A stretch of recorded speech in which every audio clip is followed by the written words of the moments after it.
My warm welcome to all gathered here today for the inaugural function of Catholic Teaching Staff Association, Loyola College 2021 to 2022, present offline and online. On behalf of our Loyola College Catholic Teaching Staff Association, I find immense pleasure to welcome today's speaker and special chief guest, Mr. Arul Prakasam, teacher, and Reverend Father Francis P. Xavier, Rector, Loyola Campus, Reverend Father Selvanayagam, Secretary, Loyola College, Reverend Father Thomas, Principal, Loyola College, and all other Reverend Fathers from our campus, officials, professors, members of Catholic Teaching Staff Association, all well-wishers, and my dear friends for the inaugural functions for the academic year 2021 to 22. பிறரை காயப்படுத்தாத வார்த்தையே வலிமையானது. தீண்டாமை வாழ்க்கை திருவிழா வாழ்க்கையாக மாறும். ஏரியில் வீடு, லாரியில் தண்ணீர். உன்னையே நீ செதுக்கிக்கொள், தன்மானம் வேற, தலைக்கணம் வேற போன்ற அருமையான தலைப்புகளில் ஊடகங்களில் பேசி தமிழக மக்களை தற்போது கவர்ந்து வரும் நம்மூர் கவிஞர், பட்டிமன்ற பேச்சாளர், தொலைக்காட்சி நாடக ஆசிரியர், வானொலி அறிவிப்பாளர், ஆற்றல் மிக்க ஆசிரியர் ஜோ அருள் பிரகாசம் அவர்கள் நம்மிடையே வந்திருப்பது மிகவும் மகிழ்ச்சிக்குரியது. ஆசிரியர் அவர்களின் ஆற்றல் மிக்க பேச்சும் சிந்தனையும் தற்போது பரவலாக கவனிக்கப்பட்டு வருகிறது. ஆசிரியர் அவர்களின் இந்த வருட கத்தோலிக்க பேராசிரியர் பெருமன்ற தொடக்க விழாவிற்காக வரவேற்பதில் நாம் பெருமகிழ்ச்சி அடைகின்றோம். நிகழ்வின் முதல் நிகழ்வாக நம்மையும் நம்மை சுற்றியுள்ள அனைத்தையும் படைத்த நம் இறைவனுக்கு புகழ் மாலை சூட்டி இறை ஆசி பெறுவோம். இறை வணக்கம்.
Thank you, Professor John from Tamil Department. இரண்டாம் நிகழ்வாக I request Dr. A. Prince, Secretary of Catholic Teaching Staff Association, Loyola College, to honor the today's chief guest, Mr. Arul Prakasam, with a shawl.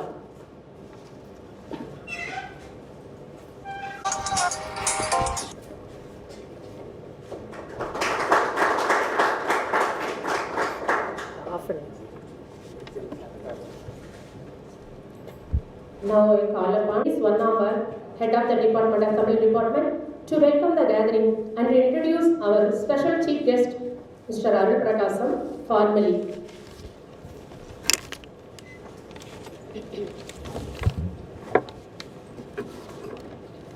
அனைவருக்கும் வணக்கம். உலகில் 2 இடங்கள் புனிதமான இடங்கள். ஒன்று ஆசிரியருடைய வகுப்பறை, இன்னொன்று தாயின் கருவறை. ஒரு மருத்துவர் தவறு செய்தால் அவருடைய நோயாளி 6 அடி ஆழத்திலே புதைக்கப்படுவார். ஒரு வழக்கறிஞர் தவறு செய்தால் அவருடைய வாதி 6 அடி உயரத்திலே தூக்கிலிடப்படுவார். ஆனால் ஒரு ஆசிரியர் தவறு செய்கின்ற போது இந்த சமுதாயமே அவலத்தில் உழலும். தாம் படித்த கல்வி நிலையத்திலேயே ஆசிரியராக பணியாற்றும் ஆசிரியர் அருள் பிரகாஷ், பொருளில்லாருக்கு இவ்வுலகம் இல்லை, அருளில்லாருக்கு அவ்வுலகம் இல்லை என்று திருக்குறள் சொல்வதை போன்று அருள் பிரகாஷ் ஏற்காத பட்டிமன்றங்களே இல்லை என்று சொல்லலாம். அனைத்து அரங்குகளிலும் அவருடைய குரலானது எதிரொலிக்கும்.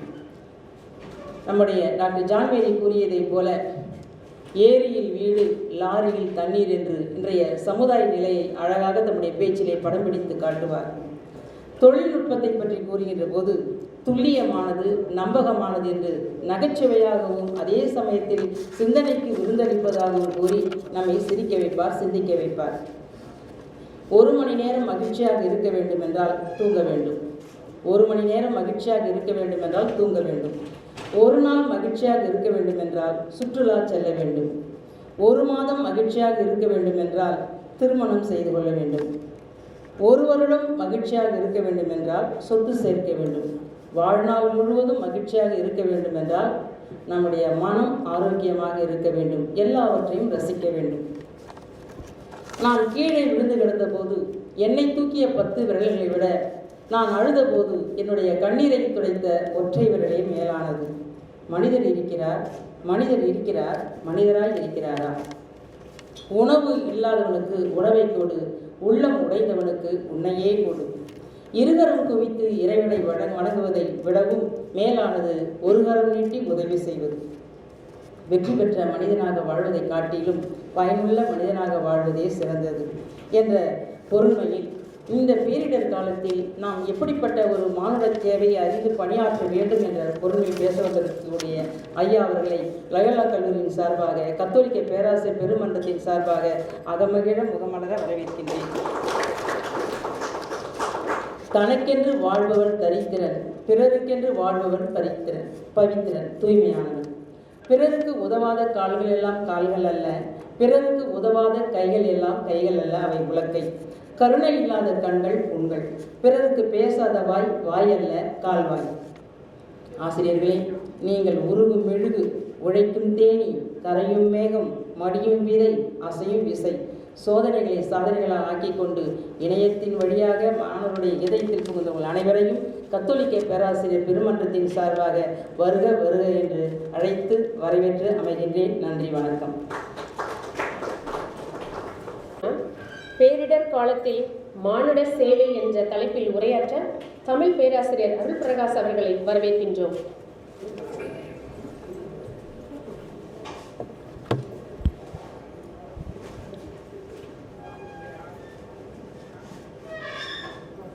உலக அளவில் புகழ்பெற்றிருக்கின்ற லயோலா கல்லூரியினுடைய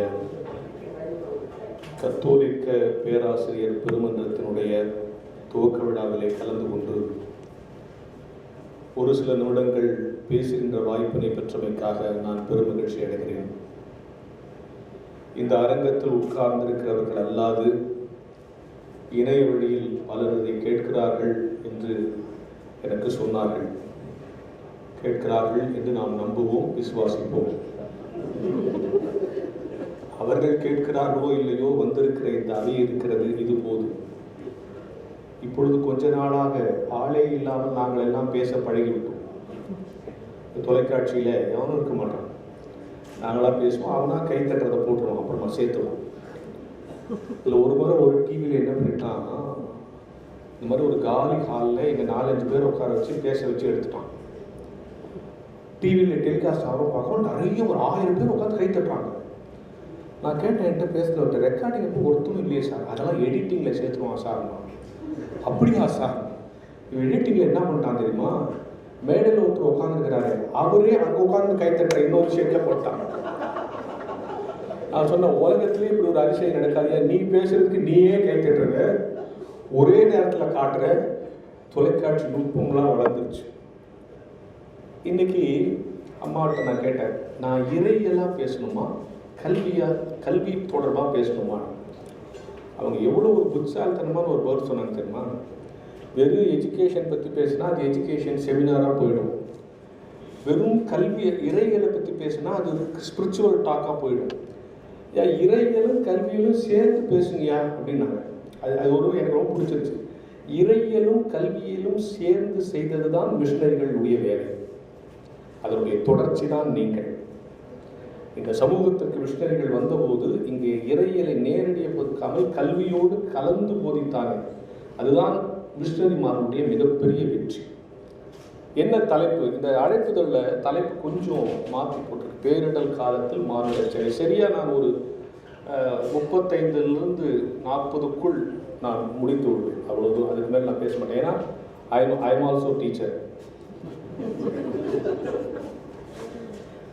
பேசுறது எவ்வளோ கஷ்டம்னு தெரியும். இதில் இன்னொரு விஷயம், நீங்களும் பல புத்தகங்கள் படிச்சிருப்பீங்க. அட்லீஸ்ட் இங்கே வந்து பேசியிருக்க மாட்டீங்களே தவிர உங்களுக்கும் இதில் நான் சொல்ல போகிறதெல்லாம் ஒரு புதுசாக இருக்கேன் தெரியும். நான் ஒரு தடவை 9th பாடம் நடத்துகிறேன். நான் பாடம் நடத்தினேன். ஒரு சென்டென்ஸ் நடத்தோம்னா முதல் வருஷத்தில் நான் பக்கத்தில் இருக்கிறவன் என்னவோ சொல்கிறான், சிரிக்கிறான். திருப்பி நான் அடுத்த சென்டென்ஸ் நடத்தினோம்னா பக்கத்தில் இருக்கிறவன் என்னவோ சொல்கிறான், சிரிக்கிறான். நான் உடனே ஓகே என்ன நான் ஒன்றும் நடத்துகிறேன், எல்லாம் கவனிச்சுக்கிறாங்க, நீ இன்னும் சொல்கிறான், அவன் சிரிக்கிறான், நீ இன்னும் சொல்கிறேன் என்ன அது சொன்னாங்க. சார் நீங்கள் அடுத்தது இதான் சொல்ல போகிறீங்க, நீங்கள் கரெக்டாக சொல்கிறான் சார்.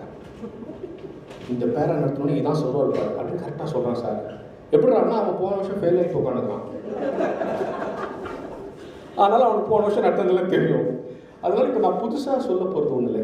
இந்த தலைப்பு பற்றி பேரிடர் காலத்தில் மானுட சேவை என்று இந்த அழைப்புதலில் போடப்பட்டிருக்கிறது. அதனால் நம்ம தலைப்பு என்னென்னா மானிட தேவை. பேரிடர் காலத்தில் மானிட தேவை. இப்போ அவங்க ஒரு அழகாக கவிதையில் ஒரு சொன்னாங்க, இணையத்தின் வழியே இதயத்தில் நுழைந்து. நம்மெல்லாம் இணையத்தின் வழியே மாணவர்கள் இதயத்தில் நுழைஞ்சிட்டோமா? அவங்க சொன்னாங்க இல்லை, கவனிச்சிங்களா? இணையத்தின் வழியே அந்த இணையத்தில் படுற பாடு நமக்கு தான் தெரியும். நீங்கள் காலேஜ் பசங்களாவது ஒரு ஸ்டில்ல வச்சுட்டு போயிடுவோம், நீங்கள் அவன் இருக்கிற மாதிரி நினச்சி பாடம் எடுத்துக்கிட்டீங்க. இந்த ஸ்கூல் பசங்களுக்கு ஜூம் நடத்துறது பாருங்க. இப்போ காலேஜ் அந்த எல்கேஜி யூகேஜி பசங்களுக்குலாம் ஜூம் வச்சு +1 +2 நடிச்சா கூட பரவாயில்ல, 1வது 2வதுலாம் வச்சு இந்த மிஸ் எழுச்சோடனே சொல்லு சொல்லுன்ட்டு அவங்க அம்மா பல்வழக்கிறது ஈ சொல்லுன்ட்டு வந்தாங்க வீட்டில். இவன் சொல்லுவானா சொல்லுவானா? இவ்வளவு சிரமங்கள் இருக்கிற ஒரு காலகட்டத்தில் நம்ம வாழ்ந்துட்டு இருக்கோம். எது பேரிடர்? ஊரை புரட்டி போடுகிற புயல் பேரிடர். எல்லைகளை மாற்றி போடுகிறதே ஆழிப்பேரலை, அது பேரிடர். வாயை பிளந்து நிற்கிறதே பூமி நிலநடுக்கம், அது பேரிடர். வீட்டுள் நம்மை முடக்கி போடுகிறதே பெருவெள்ளம், அது பேரிடர். இந்த வரிசையில் இந்த பெருந்தொற்றை ஏன் சேர்த்தார்கள்? மனிதனை இயங்க விடாமல் தடுக்கிற எல்லாம் பேரிடர். மனிதனை இயங்க விடாமல் தடுக்கிற எல்லாம் பேரிடர். அதுல இந்த பேரிடர். இந்த நோய்க்கு என்ன, ஏதோ நோய் வந்துச்சு, இந்த நோய்க்கு என்ன பிரச்சனை? 3 சென்டென்ஸ் கூட சேர்த்து சொல்லிட்டான். நம்பர் 1 எடுத்தோன்னு சொல்லிட்டான், இதுக்கு மருந்து கிடையாது. எடுத்தோன்னு சொல்லிட்டான், இது மருந்து கிடையாதுன்னு சொல்லிட்டான். அதுக்கப்புறம் வாட்ஸ்அப்பில் டெய்லி ஒரு மருந்து சொல்லுங்க, அது வேற விஷயம். பெருங்காயத்தை போடு, இத்தை போடு, சுக்கத்தோடு எல்லாத்தையும் போட்டு இன்னொன்று மருந்து எவனோ சொல்லுகிறான். ஆனால் இதுக்கு மருந்து கிடையாதுன்னு சொல்லிட்டான் முதல்ல. 2வது என்ன சொல்லிட்டான்னா, இது தொற்றும்னு சொல்லிட்டான். ஒரு பையன் கிட்ட வர மாட்டாங்கிறான். சொந்த காரணம் நோய் வந்துச்சுன்னு சொல்லிட்டா ஃபோன் கூட பண்ண மாட்டான், ஃபோன் வழியாக வந்துருமோ அப்படின்ட்டு சொல்லி தொற்றுன்னு சொல்லிட்டான்.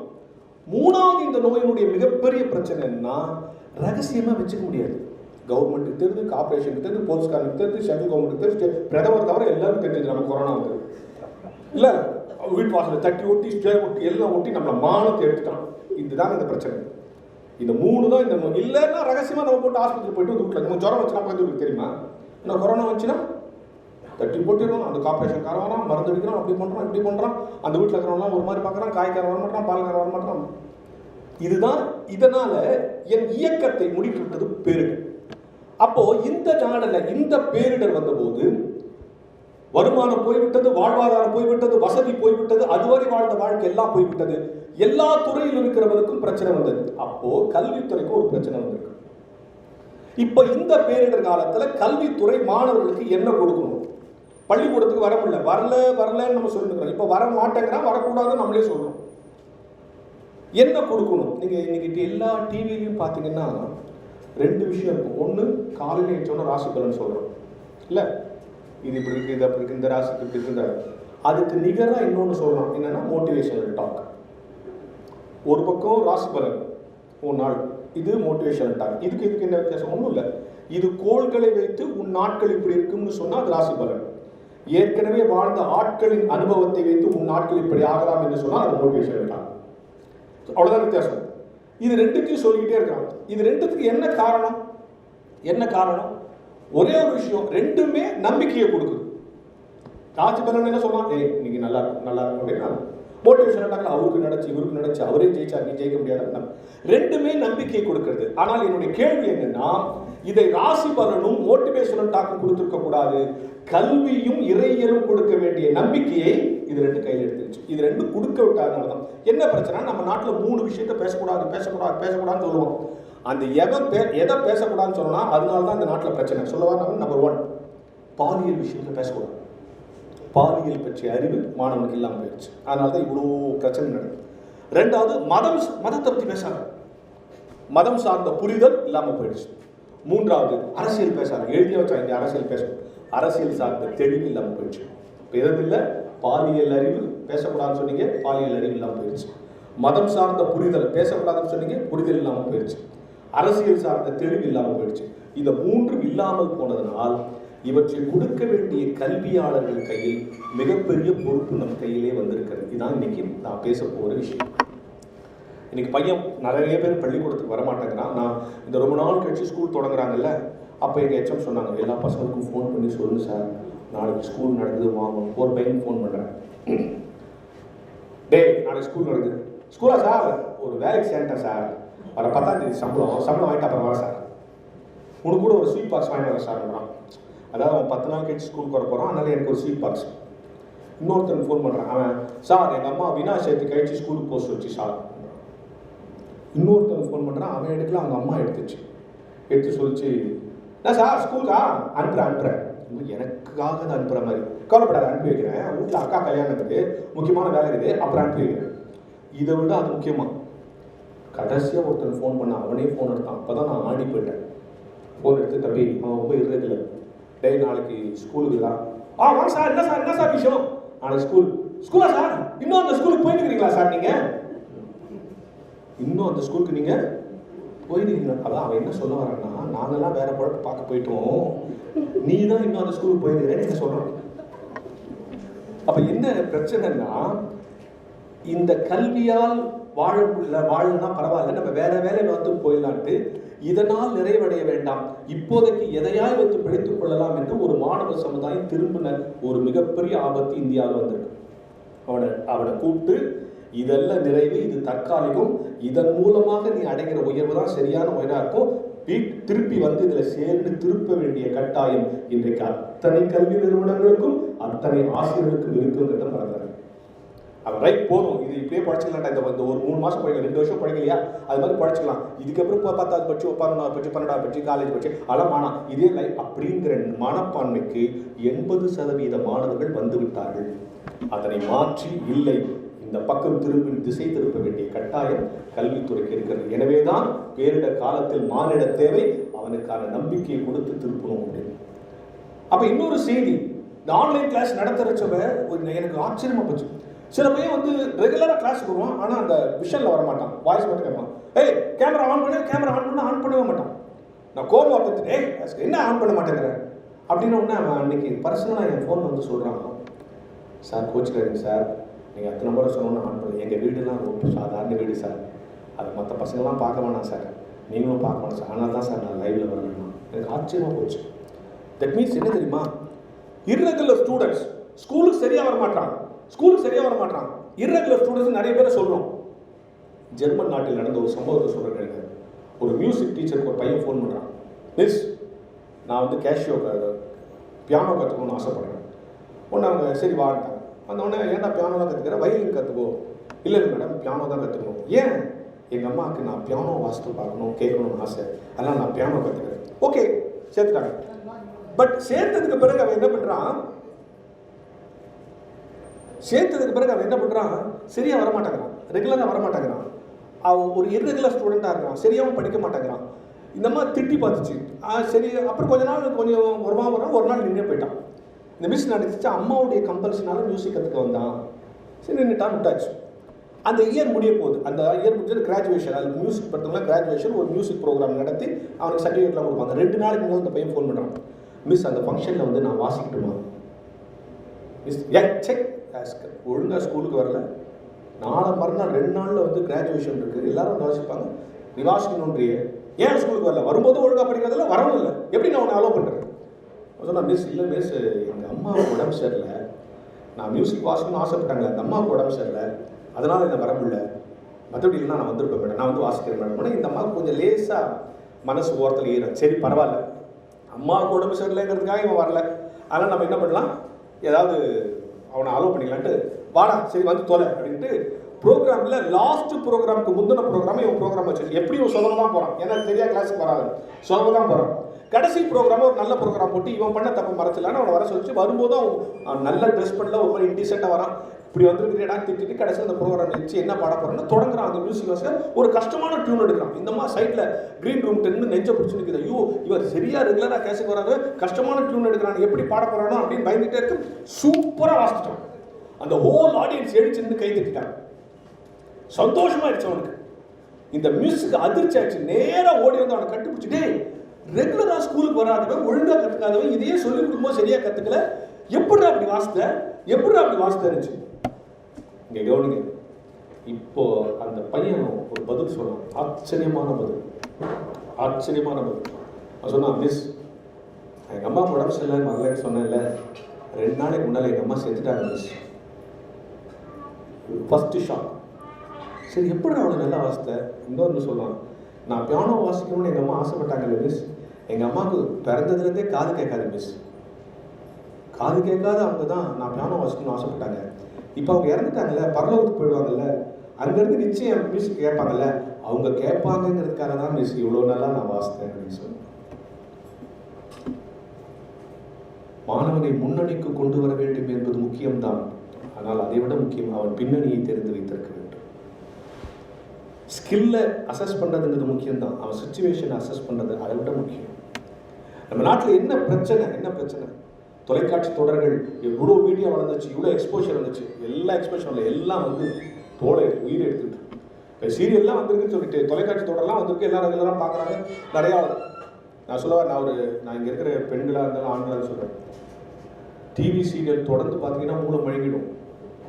நான் இப்போ ஒரு 5 ஸ்டேட்மெண்ட் சொல்கிறேன், இந்த 5 ஸ்டேட்மெண்ட் இல்லாத ஒரு சீரியல் சொல்லிட்டு ஒரு 1000 ரூபா ப்ரைஸ் கொடுத்துரும்.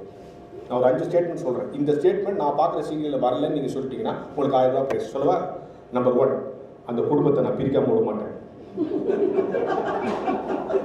நம்பர் 2, அந்த கல்யாணத்தை நான் நிறுத்தாம விட மாட்டேன். மீறி கல்யாணம் நடந்துச்சு வச்சுங்க, அந்த ஃபர்ஸ்ட் நைட்டை நான் தடுத்தே தீருவேன். மீறி ஃபர்ஸ்ட் நைட்டு நடந்துச்சு வச்சுங்க, அந்த கருவை நான் கலைச்சே தீருவேன். மீறி குழந்தை பிறந்துச்சு வச்சுங்க, அந்த குழந்தையை நான் பிரித்தே தீருவேன். இதே குழப்பாத்திட்டே நான் சார் ஒரு டைரக்டர் கேட்டேன், இதைத்தான் உங்களுக்கு வேறு சப்ஜெக்டே கிடையாது, நாட்டில் நடக்கிறது தான், எங்கேயோ ஒன்று நடக்குது, இவங்க பொழுதுக்கு இதே வேலை திட்டம். Unit test, cycle test, midterm டெஸ்ட்னு தெரிஞ்சிருந்த பசங்களுக்கு டிஎன்ஏ டெஸ்ட்னு ஒன்று இருக்கிறத தெரிவிச்சது இந்த சீரியல் தான் சார். அப்பா அம்மா டெஸ்ட்டுக்கு படிச்சாடானா அவன் கேட்குறான், நீயும் அம்மாவும் டிஎன்ஏ டெஸ்ட்டில் பாஸ் பண்ணிட்டீங்களா? அவர் குடும்பம் அது நடக்காது. யோசிச்சு பாரு. ஒன்று வேணாம் சார், யதார்த்தத்தை மீறிய விஷயங்களை இன்னைக்கு சமூகம் கொடுக்குது நம்ம பசங்க. இப்போ நான் இங்கே பேசிக்கிறேன்னு வச்சுக்கோங்க, எங்கள் வீட்டுக்கு பக்கத்து தெருவில் ஒரு கொலை இப்போ நடந்துருச்சு. உடனே எங்கள் ஒய்ஃபுக்கு நியூஸ் தெரியுது. உடனே எங்கள் ஒய்ஃப் என்ன பண்ணுவாங்க, எனக்கு ஃபோன், அவங்க பத்திரமா கதவெல்லாம் அடிச்சுன்னு எனக்கு ஃபோன் பண்ணுவாங்க, எங்கே இருக்கிறீங்க, வழக்கம் போல் எங்கேயாவது பெனா தின்னுக்காதீங்க, பக்கத்து தெருவில் கொலை நடந்துச்சா, பொழுதோட வீட்டுக்கு வந்துருக்குன்னு சொல்லுவாங்களா இல்லையா? அதை விட்டுட்டு ஒரு பேக் எடுத்து மாட்டின்னு, ஒரு கூலிங் கிளாஸ் போட்டுன்னு, ஒரு கன் எடுத்துன்னு அந்த கொலை நடந்த இடத்துக்கு போவாங்க. ராதிகா போகிறாளே,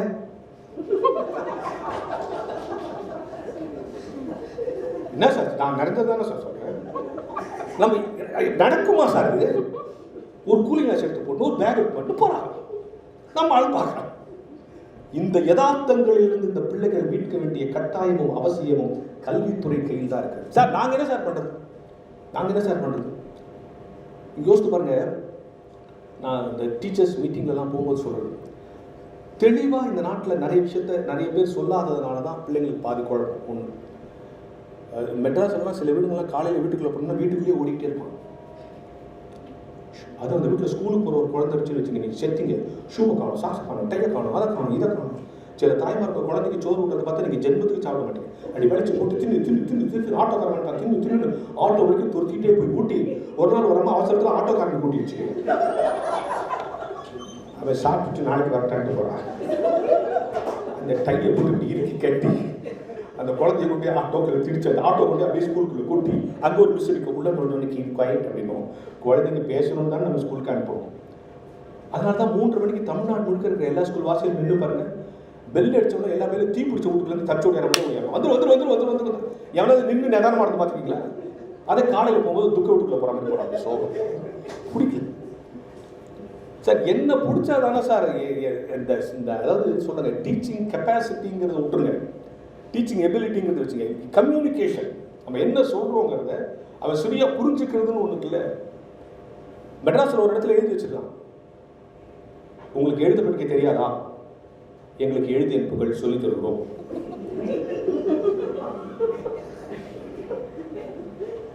கொஞ்சம் பேர் சிரிக்கிறாங்க, கொஞ்சம் பேர் சிரிக்கல. ஏன் தெரியுமா? சில பேருக்கு அது ரைட் மாதிரியே தெரியுது. ஏன் சிரிக்கிறாங்க? ஓ தப்பா, நமக்கே லேட்டா தான் புரியுது. அப்ப என்ன விஷயம்னா, இப்ப நான் பேசுறேன்ல சார், இப்ப நான் பேசிக்கிட்டே ஒரு இடத்துல நீங்க கவனிங்க ப்ரொஃபசர்ஸ், உங்களுக்கு நான் சொல்ல தேவையில்லை. கிளாஸ் ரூம்ல பையனை ஹேண்டில் பண்றதுக்கு ஒரு கலை. நான் பேசிக்கிட்டே இருக்கும்போது திடீர்னு செந்தமிழ்ல வந்து திடீர்னு கலோக்கியல் வர. ஏன் தெரியுமா? என்ன இந்த அவை என் கையில் இருக்கணும். 3/4 மணி நேரம் இந்த அவைக்கு நான் என்ன கொடுக்க வேண்டும் என்பதோ அதை சலிப்பு ஏற்படுத்தாமல் கொடுக்கணும் சார். மெட்ராஸில் ஒரு இடத்துல 1 மணி நேரம் ஒருத்தர் பேசினே இருக்கிறான் சார். 1.5 மணி நேரம் பேசினு இருந்தான். கூட்டத்தில் வந்து ஒருத்தன் எழுந்தான், பேக்கெட் வந்து துப்பாக்கி எடுத்தான். இந்த சைடு குண்டு எடுத்து ஒவ்வொரு துப்பாக்கி அந்த குண்டை எப்படி போட்டான். அவனை பார்த்துக்கேன். உன்னை சுற்றாத, நான் பேச்சு நிறுத்திடுறேன்னா. அவன் சொன்னான், உன்னை சுட போவதில்லை, உன்னை இங்கே ஒருத்தன் கூட்டு வந்தான் பாரு. அதாவது நான் சரியா இப்ப பேசலன்னா விளங்கிடுச்சா? நம்பிக்கை. அந்த எந்த நம்பிக்கை? நான் சரியா பேசல, இவங்க யாரும் என்ன ஒண்ணு செஞ்சிட மாட்டாங்கன்னு நம்பிக்கை. இதான் சிக்கல். அப்போ இன்னைக்கு இருக்கிற இந்த மாணவர்கள் வாழ்வாதாரம் போச்சு சார். சாவுக்கு ஸ்கோர் போர்டு போட்ட சேனல் எல்லாம் நம்ம பார்த்தோம். டெய்லி போட்டாங்க, இத்தனை பேர் இந்த ஊர்ல செத்தான், இத்தனை பேர் இந்த ஊர்ல செத்தான், இத்தனை பேர் இந்த ஊர்ல செத்தான்னு சொல்லி. அப்ப இந்த நோய் கொடுத்திருக்கிற மிகப்பெரிய வரம் நான் என்ன கருதுகிறேன், இந்த மாணவர்கள் மத்தியில் ஒரு பெரிய கேப் வந்துச்சு. ஸ்கூலுக்கும் பிள்ளைங்களுக்கும் ஒரு கேப் வந்துச்சு, பேரண்ட்ஸுக்கும் ஸ்கூலுக்கும் ஒரு கேப் வந்துச்சு. இப்போ அவங்களை வந்து பள்ளிக்கூடத்துக்கு கூப்பிடுன்னு போது கவர்மெண்ட்லாம் சொல்லுவாங்க, நீங்கள் எடுத்து ஒன்று பாடலாம் நடத்தாதீங்க. நாங்கள் எப்போவுமே பாடம் நடத்ததில்லை, நீ தான் எடுத்து ஒன்று பாடலாம் நடத்தாதீங்க. அவனை அப்படியே மோட்டிவேட் பண்ணுங்க, அவன் நம்மளை விட தெளிவாக வரான். அது சில ஸ்கூல்லலாம் சார் திடீர்னு D1 வந்துடும் ஸ்கூலில் கேட்டிங்கன்னா, உடனே ஹெச்எம் என்ன பண்ணாமல் ஒரு பையனை விட்டு சொல்லி அனுப்பாங்க எல்லா கிளாஸுக்கும் D1. அவன் ஒரு கிளாஸாக சொல்லுவான் D1. சில டீச்சருக்கு திடீர்னு D1 வந்தால் கையும் ஓடாது காலும் ஓடாது. போட தொடடா, இன்னைக்கு என்ன தேதி, நான் என்ன சப்ஜெக்ட் டீச்சரானு பையனை கேட்பாங்க. டென்ஷனில் மறந்துடுவாங்க. அவன் சொல்லுவான், நீ சயின்ஸ் டீச்சர் ஒன்றும் கவலைப்படாத. அச்சா திடீர்னு D1 வந்துடுவார். என்ன மாதிரி ஒரு தமிழ் வாத்தியார் அப்பாவை பாடம் நடத்தும் ஒரு மணி D1. என்ன பீரியட்? Tamil period sir. தமிழில் என்ன நடக்குது? செய்யுள் நடக்குது சார். நெடுக்குது D1. செய்யுள் எது நடத்துறீங்க? இது நம்ம சப்ஜெக்ட்லேயே D1 வந்துட்டா செத்தோம் நம்ம. இப்போ நம்ம சயின்ஸாக இருந்தால் அவன் ஈஸியாக வந்து அவனுக்கு ஒன்றும் தெரியாது, சயின்ஸை பற்றி கேட்கணும். இது நம்ம சப்ஜெக்ட்லேயே சரி D1 வந்துடுவான் சார். வந்துட்டு சப்ஜெக்ட் வேறு தெரியுமா? செத்தோம் நம்ம. என்ன பீரியடு? தமிழ் பீரியடு. தமிழ் என்ன நடக்குது? செய்யுள் நடக்குது. செய்யுள் என்ன நடக்குது? கம்பராமாயணம் நடக்குது. கம்பராமாயணத்தில் எந்த பகுதி நடக்குது? இந்த ராமனுக்கும் சீதைக்கும் கல்யாணம் நடந்துச்சு அந்த பேர். சரி நீங்கள் உட்காருங்க, நான் கேள்வி கேட்குறான்ட்டான். இப்போ நம்ம கேள்வி கேட்டால் எவன் ஃபர்ஸ்ட் ரேங்க் செகண்ட் ரேங்க் வரான்னு தெரியும், அவனை கேட்பான், அவன் கரெக்டாக பதில் சொல்லுவான். D1 எவனான கேள்வி கேட்பானா? ஜனகனுடைய வில்லை உடைச்சது யாருன்னா அந்த பையன் நான் உடைக்கல சார்ட்டு உட்காந்துட்டான். திரும்பி பார்த்தான், பக்கத்தில் ஜனகனுடைய வில்லை உடைச்சது யார்? அவன் 1 வாரமாக நான் ஸ்கூலுக்கு வரல சார், ஸ்கூலில் என்ன நடந்துச்சு நமக்கு தெரியாதுன்ட்டு. வாத்தியாரை பார்த்தா ஸ்கூல் ஆடா நடக்குது, ஸ்கூலு ஜனகனுடைய வில்லை உடைச்சது யாருன்னா ஒருத்தன் நான் உடைக்கலன்றான், ஒருத்தன் 1 வாரமாக ஸ்கூலுக்கு வரலங்கிறான், ஒருத்தன் 1 வாரமாக ஸ்கூலுக்கு வரலங்கிறான். இந்த வாத்தியார் டென்ஷனில் இந்த ஆள் என்ன சொல்கிறாரு பரபரப்பில், சார் கடைசியில் நான் பையனை கேட்டு பாருங்க, அவன் தான் ரொம்ப குறும்பு, லஞ்ச் டைமில் அவன் முடிச்சிருப்பான்றான். இவன் நேரம் ஹெட்மாஸ்டர் தான் ஸ்கூலாக நடக்குது, ஸ்கூல் இழுத்து முடிங்க ஸ்கூலில். ஒருத்தன் நான் உடைக்கலன்றான், ஒருத்தன் 1 வாரமாக ஸ்கூலுக்கு வரலங்கிறான். ஏன்னா கேட்டால் கடைசியில் நான் பையனை கேட்டு பாருங்க. அந்த ஹெட்மாஸ்டருக்கோ பயத்தில் சொல்கிறான், நீங்கள் ஒன்றும் கவலைப்படாதீங்க சார், நாங்கள் ஸ்கூலில் காசு போட்டு வேறு வெளில வாங்கி கொடுத்துட்றோம். இவன் நேராக CO ஆஃபீஸ்க்கு போயிட்டான். டிஓ இந்த ஸ்கூலை இழுத்து மூடிடும். ஜனவரி வில்லே வச்சது யாருன்னா வாத்தியாருக்கு தெரியல, பையனுக்கு தெரியல, ஹெட்மாஸ்டருக்கு தெரியல. அந்த டிஓ சொல்லும், ஒரு பொருள்னா உடைய தான் செய்யணும், நம்ம கவர்மெண்ட்ல டெண்டர் விட்டு வேற வாங்கி தரோம் உட்காரு. சிரிச்சிட்டீங்களா? இப்போ என்ன வந்திருக்கிறது டிஓ, அவன் சிலபஸ்ல கேள்வி கேட்கறாங்கிறது எல்லாரும் மறந்துட்டான். எப்படியாவது டிஓவை திருப்திப்படுத்தி வெளியே வச்சு யாரையாவது திருப்திப்படுத்துகிற வேலை தான் செஞ்சு கொண்டிருக்கிறோம். சரி, இப்போ கத்தோலிக்க பெருமன்றம் நம்ம வெறும் டீச்சர் இல்லை, ரிலீஜியஸ் எக்ஸ்பீரியன்ஸ், ரிலீஜியஸ் இன்புட் அல்லது ஆவிக்குரிய அல்லது இறையியல் நோக்கில் நான் பாடம் நடத்தணும். ஒரு செய்தி சொல்கிறேன் உங்களுக்கு. இங்கே வரலாற்று பேராசிரியர்கள் இருப்பாங்க, அவங்களை கேட்டு பாருங்க. அக்பர் ஒரு மிகச்சிறந்த மன்னர், உங்கள் எல்லாருக்கும் தெரியும். அக்பர் மாதிரி ஒரு சிறந்த மன்னர். ஏன்னா மல்டி பர்சனாலிட்டி. அவருக்கு இசை தெரியும், கவிதை தெரியும், பாட்டு தெரியும், நாடகம் தெரியும், நடனம் தெரியும், நிர்வாகம் தெரியும், இலக்கியம் தெரியும், கவிதை தெரியும், கட்டிடக்கலை தெரியும், போர்க்கலை தெரியும், எல்லாம் தெரியும். இப்போ வரலாற்று ஆசிரியர் தெரியும். அதில் மியூசிக்கில் அவர் ரொம்ப ரொம்ப கிரேஸ். அதனால தான் உலக புகழ்பெற்ற இசைக்கலைஞர் தான்சேவை கொண்டு வந்து தன்னுடைய அவையிலேயே வச்சிருந்தான். ஒவ்வொரு நாள் ராத்திரியும் அவன் பாட்டு கேட்டு தான் படுக்க போவான். ஒவ்வொரு நாள் ராத்திரி அவன் பாட்டு கேட்டு தான் படுக்க போவான். அப்படி படுக்க போது ஒரு நாள் ராத்திரி அவன் பாட்டு கேட்டவொடனே இந்த அவுட் ஆஃப் இன்ட்ரெஸ்ட்டில் அக்பர் இறங்கி வந்து அவன் கையை பிடிச்சி, தான்சே கையை பிடியா, சூப்பரியா, உன்ன மாதிரி பாடுறதுக்கு உலகத்தில் ஆளே இல்லையா. அதுக்கு தான்சே சொன்னான், என்னை விட ஒருத்தர் நல்லா பாடுவாங்க. யார்? எனக்கு சொல்லி கொடுத்த வாத்தியார். எங்கே இருக்கிறார்? கூப்பிட்டவர். நீங்கள் கூப்பிட்டவனெல்லாம் அவர் வரமாட்டார். சரி, அவர் எங்கே இருக்க சொல்லு, நான் போய் பார்க்குறேன். நீங்கள் நினச்சவனெல்லாம் அவரை பார்க்க முடியாது. அவர் தான் அக்பர் கண்ணி தூக்கம் வருவார். இவனே இவ்வளோ நல்லா பாடுவான், இவ்வளோ நினச்சோம், இவனோட இவங்க வாத்தியார் சூப்பராக போடுவாரான். எங்கே இருக்கிறாருன்னு சொல்ல மாட்டான். அவர் பேர் வந்து ஹரிதாஸ் சொல்லிட்டான். உடனே பொற்றரில் கூப்பிட்டான். ஹரிதாஸ்னு யாரோ ஒருத்தர் எங்கே இருக்காரு கண்டுபிடிங்கன்னா அவங்க 1 ஹவரில் கண்டுபிடிச்சிட்டாங்க. அவன் எங்கே இருக்காருன்னா ஒரு காட்டுக்குள்ளே இருக்காரு, ஒரு குடியில் தங்கியிருக்காரு. விடியகாலில் 3 மணிக்கு வருவார். பக்கத்தில் இருக்கிற ஆற்றுல குளிப்பார். அந்த பாறையில் உட்காந்து பாட்டு பாடுவாருட்டான். 2 மணிக்கு அக்பர் போயிட்டாங்க. ஒளிஞ்சுட்டு பாடம் உள்ளே இருந்து அப்படியே வந்தார். யார்? அந்த ஹரிதாஸ். அந்த ஆற்றுல குளிச்சார். இந்த பாறையில் உட்காந்து பாடினார். அசந்து தான் அக்பர். இதுவரைக்கும் நான் அவன் தான்சே பாடுறா சூப்பர் பண்ணணும், அவனோட அருமையாக பாடுறானே. அடுத்த நாள் வந்து அரண்மனையில் சொன்னான் தான்சே, யோ இங்கே வா, உங்கள் வாத்தியாரை நான் பார்த்துட்டேன், உன்னை விட அருமையாக பாடுறாருயா, உண்மையிலேயே பெரிய ஆள் தானே அப்படின்னு சொல்லிட்டு அக்பர் ஒரு கேள்வி கேட்டான். ஆமாம், நீ அவர்கிட்ட தானே கற்றுக்கிட்ட, நீ ஏன் அவரை மாதிரி பாட மாட்டேற? நீ அவர்கிட்ட தானே கற்றுக்கிட்ட, நீ ஏன் அவரை மாதிரி பாட மாட்டேற? அதுக்கு தான்சே ஒரு பதில் சொன்னானாம். அந்த பதில் தான் இந்த நிகழ்வினுடைய முத்தாய்ப்பு. தான்சே சொன்னானா, ஆமாங்கய்யா, நான் அவர்கிட்ட தான் கற்றுட்டேன், ஆனால் நான் அவரை மாதிரி பாட முடியாது. ஏன் தெரியுமா? நான் உங்களை திருப்திப்படுத்த பாடுறேன், அவன் கடவுளை திருப்திப்படுத்த பாடுறான்னு சொன்னான். என் பணி, என் செயல், என் நோக்கம், என் சிந்தனை என்னை ஆசிரியராக அழைத்த இறைவனை திருப்திப்படுத்த முயற்சி செய்யும் என்று சொன்னால் என் பணி வெற்றியடையும். என் பேச்சு, என் எழுத்து, என் சிந்தனை, என் கருத்து, மாணவர்களுக்கான என் அணுகுமுறை, எப்படி கொண்டு போய் சேர்க்க வேண்டும் என்று நித்தம் நான் தீர்மானிக்கிற விஷயங்கள் என்னை ஆசிரியனாக அழைத்திருக்கிற இறைவனை திருப்திப்படுத்த வேண்டும் என்பதுதான் இந்த கத்தோலிக்க பேராசிரியர் பெருமன்றத்துக்கு நான் வைக்கிற மிகப்பெரிய செய்தி. இந்த உலகத்தில் எத்தனையோ உயிர்கள் படைத்திருக்கிறார்கள், அதை நாம் மனிதர்களாக படைத்ததற்காக இறைவனுக்கு நன்றி செலுத்த வேண்டும். எத்தனையோ மனிதர்கள் பிறந்திருக்கிறார்கள், அவர்களை ஆசிரியராக நாம் அழைத்ததற்கு இறைவனுக்கு நன்றி செலுத்த வேண்டும். எத்தனையோ ஆசிரியர்கள் வேலை கிடைத்திருக்கிறது. ஒரு கிறிஸ்தவ நிறுவனத்துக்குள்ளேயே ஆசிரியராக வேலை கிடைப்பது அதைவிட சிறந்த அழைப்பு. அதை பெற்றவர்களாக நாம் வாழ்ந்து கொண்டிருக்கிறோம் என்பதுதான் இந்த நிகழ்வின் மூலம் நான் சொல்ல செய்கிறேன். எனவே நான் ஆரம்பத்தில் சொன்னேன், நம்பிக்கை எழுந்திருக்கிறான் மாணவன், நம்பிக்கை கொடுங்கள். 2வது, உங்கள் பணியிலே இறைவனை திருப்திப்படுத்துங்கள். 3வது, கடைசியாக தான் இந்த உரையினுடைய முடிப்பாக நான் சொல்ல விரும்புகிறேன். என்ன இங்கே சிக்கல்னு சொன்னா, இன்னைக்கு பையன் வந்து 3 விதமான ஸ்கூல்ஸ் இருக்கு. சில ஸ்கூல்ல வந்து இலவசமாக எல்லாம் கொடுக்குறாங்க. நான் 9வது படிக்கும்போது பல்பொடி கொடுத்தான் சார், ஃப்ரீயா எல்லாத்துக்கும் பல்பொடி கொடுத்தான். நம்ம எல்லாரும் போய் என்ன கேட்டுருக்கோம், கவர்மெண்ட் நாங்கள் என்ன பல் வேலை கம்மியாகிறோம், என்னத்துக்கு எங்களை பல்பொடி கொடுத்து எங்களை கேவலப்படுத்துறேன் அப்படின்லாம் கேட்கல. இல்லை 2 கொடு 3 கொடுன்னு வாங்கி போயிட்டான். கவர்மெண்ட்டில் எது கொடுத்தா வாங்கி பழகிட்டேன். பல்பொடி ஸ்கூல் பசங்களெல்லாம் கொடுத்துட்டு இந்த கவர்மெண்ட்டில் அதுவும் கூட ஒரு சர்க்குலர் அனுப்பிச்சான், பல் எப்படி வளர்க்க வேண்டும். தமிழ் ஆசிரியர்லாம் எக்ஸ்பிளைன் பண்ணுவோம் போய். அந்த சர்க்குலர் இன்னும் பத்திரமா வச்சுக்கிறேன். அதில் வச்சுக்கிறேன், நம்பர் 1 பல்பொடியை எடுக்க வேண்டும். இன்னும் அதுவாக வருமா? நம்பர் 2 உள்ளங்கையில் கொட்ட வேண்டும். நம்பர் 3 பல்பொடியை எடுத்த இடத்திலேயே வைத்து விட வேண்டும். நம்பர் 4 ஆள்காட்டுகளை எடுத்துக்கொள்ள வேண்டும். நம்பர் 5 உள்ளங்கையில் வைத்து அழுத்த வேண்டும். நம்பர் 6 உள்ளும் புறமும் தேய்க்க வேண்டும். அப்போ சுத்தமான தண்ணீரில் கொப்பளிக்க வேண்டும். கடைசியில் உங்களுக்கு கொடுத்தா பாருங்க, அதான் சூப்பர். கொப்பளித்த தண்ணீரை துப்பிவிட வேண்டும்.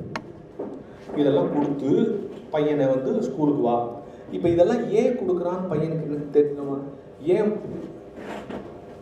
நோட்டு கொடுக்குறான்? நோட்டு இல்லை, அதனால் நான் ஸ்கூலுக்கு வர மாட்டேன், நாங்கள் நோட்டு கொடுக்குறோம் வா. புக்கு இல்லை, நாங்கள் புக்கு கொடுக்குறோம், ஸ்கூலுக்கு வா. எங்கள் வீடு தூரமாக இருக்குது, நாங்கள் சைக்கிள் கொடுக்குறோம், ஸ்கூலுக்கு வா. இல்லை எங்கள் வீடு இன்னும் தூரமாக இருக்குது, நாங்கள் பஸ் பாஸ் கொடுக்குறோம், ஸ்கூலுக்கு வா. எனக்கு ட்ரெஸ் இல்லை, நாங்கள் யூனிஃபார்ம் கொடுக்குறோம், ஸ்கூலுக்கு வா. எனக்கு சாப்பாடு இல்லை, நாங்கள் மத்தியானம் சாப்பாடு போடுறோம், ஸ்கூலுக்கு வா.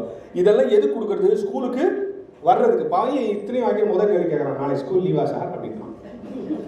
இதெல்லாம் லீவ் விடுறதுக்கா கொடுக்குறது, ஸ்கூல் வர்றதுக்கு கொடுக்குறது இல்லையா? இப்போ இன்னும் சிக்கல் என்னன்னா, இன்னைக்கு நீங்கள் வந்து ஸ்டூடெண்ட்ஸ் லெவல் பெரிய லெவல் வந்திருக்கீங்க.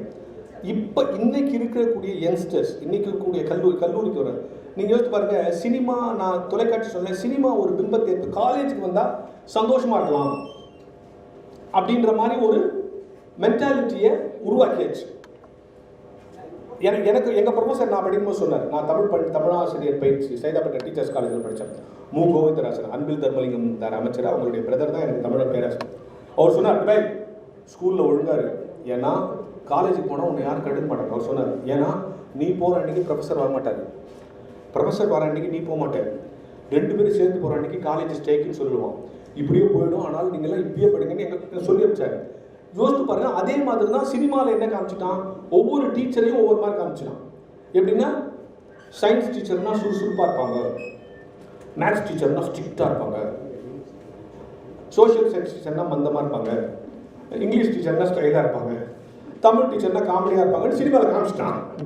இதே பிம்பத்தோட தான் பையன் பள்ளியாக இருந்தாலும் சரி, கல்லூரியாக இருந்தாலும் சரி. அப்போது கோர்ட்டு, பள்ளிக்கூடம், போலீஸ் ஸ்டேஷன் இவைகளெல்லாம் சினிமாவில் காட்டுற மாதிரி நிஜத்தில் இருக்காதுங்கிற யதார்த்தத்தை சொல்கிறதுக்கே ஒரு காலகட்டத்தை நாம் கடந்து வர வேண்டியிருக்கு இல்லையா? கொஞ்ச நாளைக்கு முன்னாடி டி நகரில் வந்துகிட்டே இருக்கோம், ஷூட்டிங் நடக்குது, அந்த பக்கம் போகக்கூடாது, நான் காரணம் எடுத்துட்டான். என்ன ஷூட்டிங்னா, அது விஜய் படம் ஷூட்டிங் நடக்குது சார்னா. என்ன விஜய் படம் சொன்னால், அவர் எங்கேயோ மேலேருந்து குதிக்கிற மாதிரி ஒரு சீன் எடுக்கிறான். சரி, அதை கிராஸ் பண்ணி போகிற நேரத்தில் அந்த இடத்த பார்த்தா, நான் கொஞ்ச நேரம் நின்று அந்த விஜய் மாதிரியே ட்ரெஸ் போட்டுக்கிறான், விஜய் நிற்கிறான். விஜயை வந்து நேராக அந்த பில்டிங் மேலே கூட்டு போயிட்டாங்க. அங்கே போய் அப்படின்னு ஒரு ஷாட் எடுத்துக்கலாம், திருப்பி கீழே கூட்டு வந்து எங்கே குதிக்க போகிறான் அந்த இடத்துல இப்படின்னு ஒரு ஷாட் எடுத்துக்கலாம். இப்போ நிஜமாவே ஒருத்தர் குதிக்க போகிறான், அவரை மாதிரியே ட்ரெஸ் போட்டு அவனெல்லாம் தன்மை சொல்லி கூப்பிட்றான், அந்த டூப்பை கூப்பிடுங்கன்றான். குதிக்கிற மாதிரி பாவலா பண்ணுறவனுக்கு பேர் ஹீரோ, நிஜமாவே குதிக்கிறவனுக்கு பேர் யார் டூப்பு? உண்மையிலேயே விஜய் தான் டூப்பு. இதான் சொசைட்டி. அப்போ பாவலா பண்றவனையே ப்ரொஜெக்ட் பண்ணி என்ன மென்டாலிட்டி இருந்துச்சு, பாவலா பண்ணா போதும் சார்ன்ற அளவு பண்ணான். யாரையாவது சமாளிச்சு, யாரையாவது சரி கட்டி, யாரையாவது முடிச்சு கிடிச்சு மேலே வந்துடணும் அப்படிங்கிற என்ன பாங்கு அவனை எங்கே கொண்டு வந்து நிறுத்துகிறது, இங்கே கொண்டு வந்து நிறுத்து. அப்போ நம்பிக்கையை கொடுக்கணும். இந்த பணிக்கு என்னை அழைத்திருக்கிற கடவுள் உன்னதமாக அழைத்திருக்கிறார், அவரை திருப்திப்படுத்த இந்த வேலை செய்கிறேன்னு செய்யணும். 3வது, சராசரி விஷயங்கள்ல அவனை சமரசம் செஞ்சுக்க வச்சு கூடாது. யதார்த்தங்களை மீறி பாரதியார் ஒரு டிராமா பார்க்க போனார். தமிழ் பேராசிரியர்களுக்கு தெரியும், பாரதியார் படித்தவங்களுக்கு தெரியும். ஏன் பாரதியாரை பாடமாக வச்சுருக்கோம்? பையன் கேட்பாங்க, சிலப்பதிகாரத்தை ஏன் பாடமாக வச்சுருக்கோம்? பாரதியாரை பாடமாக வச்சுருக்கோம். சிலப்பதிகார இலக்கிய அழகு, கம்பனுடைய விஷயம், அது கம்பராமாயணம், சிலப்பதிகாரம், அதெல்லாம் விட்டுருங்க. பாரதிய பாடமாக வச்சுருக்கிறதுக்கு என்ன காரணம்? அவருடைய பாட்டு அது அப்புறம், அவருடைய வீரம் அப்புறம், அவருடைய நாட்டுப்பற்று அதெல்லாம் அப்புறம். அது எல்லாத்தோட எதுக்கு தெரியுமா பாரதிகிட்ட இருந்து நாம சொல்லிக் கொடுக்க வேண்டிய விஷயம் என்ன தெரியுமா? மருந்து வாங்க காசு கிடையாது, வீட்டில் சோறாக்க காசு கிடையாது, பிள்ளைங்களுக்கு நகை நட்டு வாங்க காசு கிடையாது, பிள்ளை ஏஜ் அட்டன் பண்ணிச்சு அதுக்கு ஒரு ஃபங்க்ஷன் வைக்க காசு கிடையாது. அந்த பாரதி எழுதுறான், எத்தனை கோடி இன்பம் வைத்தா இறைவா உலகில். இந்த தன்னம்பிக்கை தான் அவனை கடைசி வரை வாழ வைத்தது. அவங்க மகன் என் தந்தை பாரதின்னு சகுந்தலா ஒரு புக் எழுதியிருக்காங்க. இந்த புக்கில் ஒரு சம்பவம், ராத்திரி 10 மணிக்கு அவர் வீட்டுக்கு ஒருத்தர் கடன் கேட்க வரான். ஒரு 5 ரூபா இருந்தால் கொடுங்க, இவர்கிட்ட காசு இல்லை. உடனே சொல்கிறான், உங்கள்கிட்டயும் காசு இல்லையா, உங்கள்கிட்ட தான் கேட்கலான்னு நினச்சேன். இனிமேல் யாராவது பணக்கார வீட்டில் போய் திருடி இல்லைன்னா அவனை கொலை பண்ணி தான் பழைக்கணும், வேறு வழி கிடையாது சாமி, என்ன பண்ணுறதுன்னு இரு அப்படின்னு பக்கத்து வீட்டில் இருந்து கடன் வாங்கி இவனை கொடுத்து எடுத்துன்னு போனான். அவங்க மகன் தன்னுடைய நூலில் பதிவு செய்கிறாங்க, எங்கள் அப்பா எங்களுக்கு காசு கிடையாது, எங்களை பராசக்தி காப்பாற்றுவா, நீ தான் இந்த 5 ரூபா எடுத்து போன, பக்கத்து வீட்டில் கடன் வாங்கி அவர் கொடுத்தமிச்சாருன்னு அவங்க மகன் எழுதுகிற அவர் புக்கில். அப்போது அந்த தன்னம்பிக்கை. சிலப்பதிகாரத்தை ஏன் நம்ம பாடமாக வச்சுருக்கோம்? சிலப்பதிகாரம் எங்கே தொடங்குது?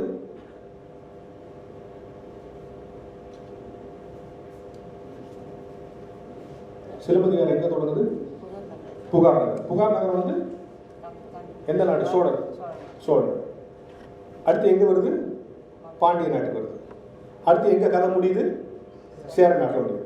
ஸ்க்ரீன் பிளே சொல்லிட்டாங்க. புகார் சிலப்பதிகாரம் அதெல்லாம் விடுங்க, இது மட்டும் சிலப்பதிகாரத்தை ஏன் பாடமாக வச்சுருக்கோம்? பையன் கேட்பாங்க, என்ன கேட்பான், கம்பராமாயணத்தை ஏன் பாடமாக வச்சுருக்கீங்க?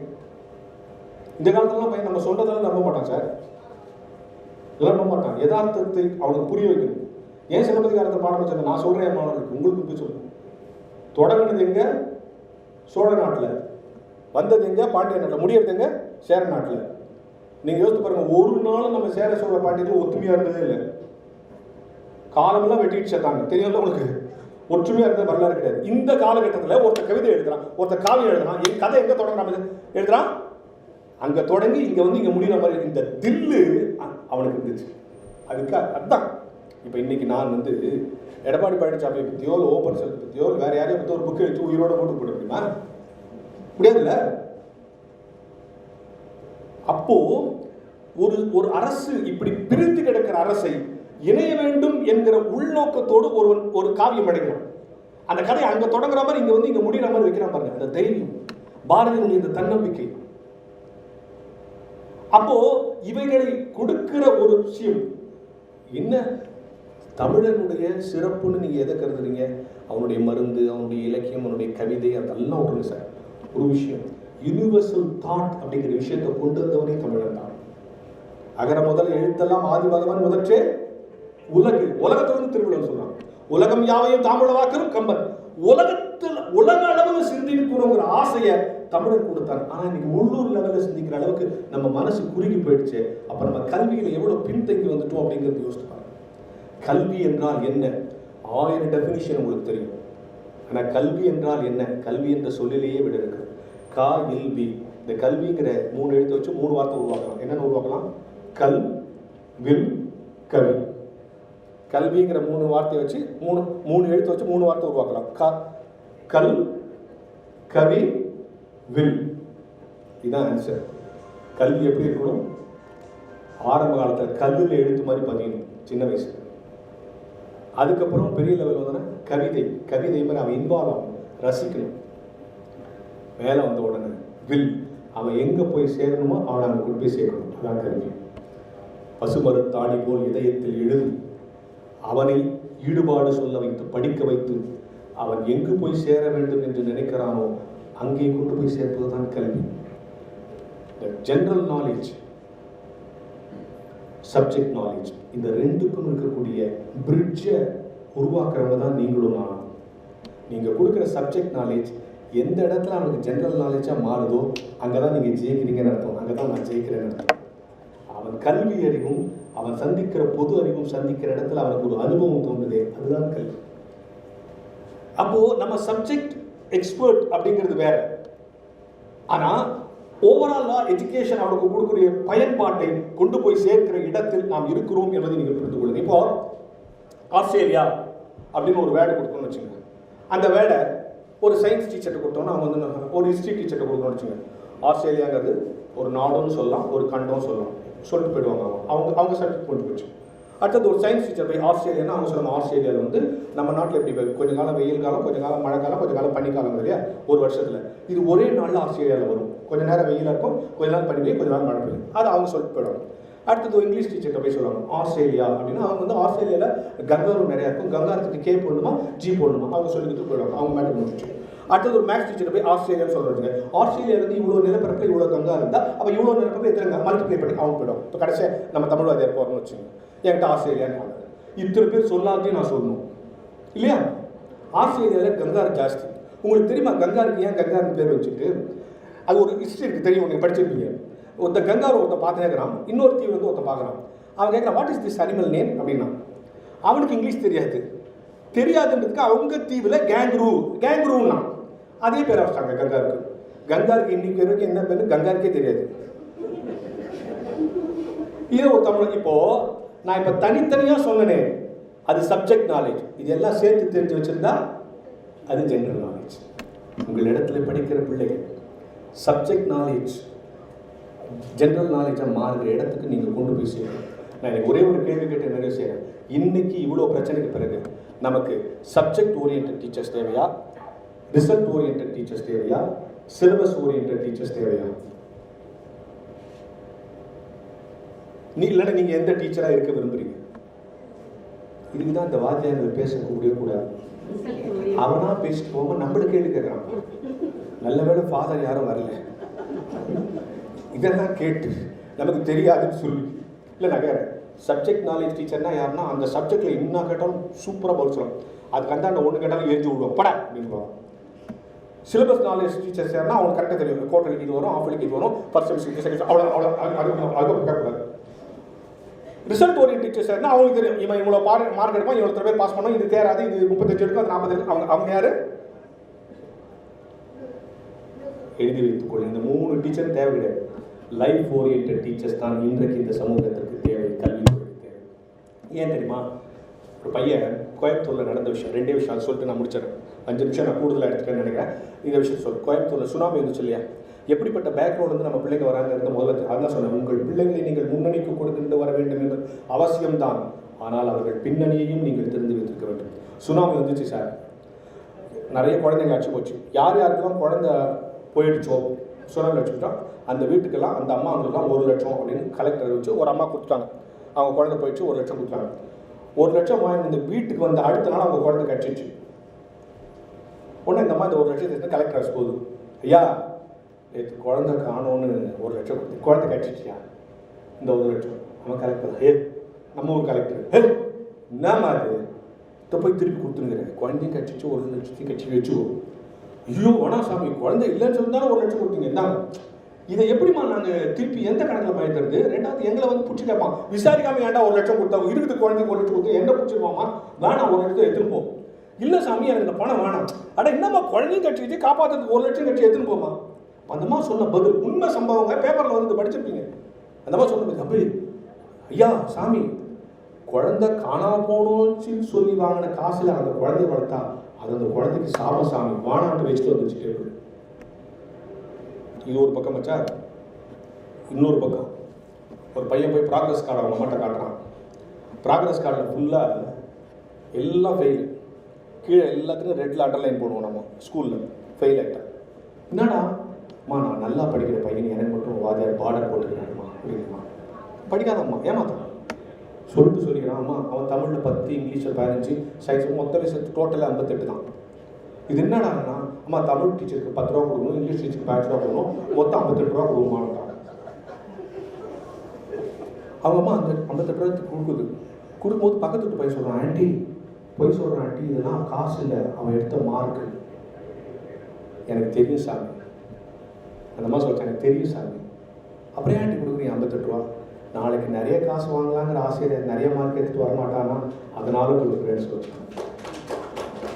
இந்த தாய்க்கு பிறந்த பிள்ளைகளுக்குத்தான் நாம் ஆசிரியர்கள். அப்போது இப்படிப்பட்ட சூழலில் இருக்கிற இந்த மன இறுக்கத்தோடு இருக்கிற ஒரு பிள்ளை ஐஸ் பிரேக்கிங்னு சொல்லுவாங்க இல்லையா?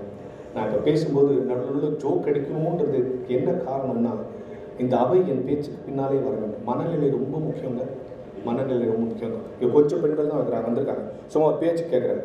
2 பெண்களை முன்னால் கூப்பிட்டு 2 பேர்ட்டையும் 1/2 கிலோ பருப்பு, உப்பு, புளி, மிளகா கொடுத்தா கொடுத்து சாம்பார் வைக்கணும். 2 சாம்பார் ஒன்றா இருக்குமா வேறு வேறுமா இருக்குமா? வேறு வேறுமா இருக்குன்னு ஆம்பளைங்களாம் சொல்கிறாங்க. எங்களை கேள்வியா நாங்கள் தானே சொல்லிட்டோம். அங்கே கேட்குறேன். எக்ஸ்பீரியன்ஸ் இம்பேக்ட் ஏங்க வேறு வேறு இருக்குது? ஒரே கடையில் வாங்கின பருப்பு, உப்பு, புளி, மிளகா ஏன் வேறு வேறுமா இருக்குது? கை பக்குவமா? இப்படி சொல்லிதான் ரொம்ப காலமாக எங்களை ஏமாத்திட்டு. கை பக்குவம்னு ஒன்று கிடையவே கிடையாது தெரியுமா உங்களுக்கு? கிடையவே கிடையாது. சமையலுடைய ருசி உப்பில் இல்லை, பருப்பில் இல்லை, புளியில் இல்லை, சமைக்கிற பெண்ணின் மனநிலையில் இருக்கிறது.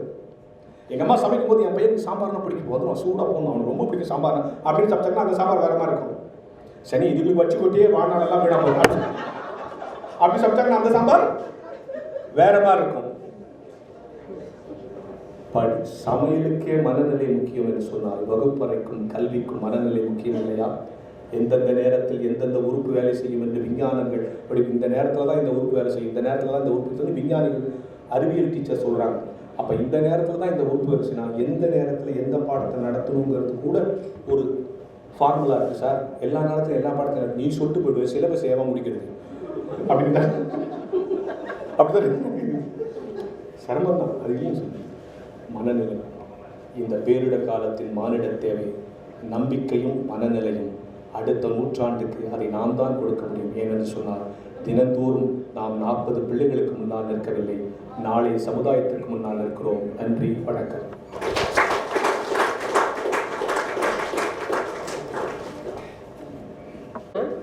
பேரிடர் காலத்தில் மானுட சேவை என்ற தலைப்பில் உரையாற்ற தமிழ் பேராசிரியர் அருள் பிரகாஷ் அவர்களை வரவேற்கின்றோம்.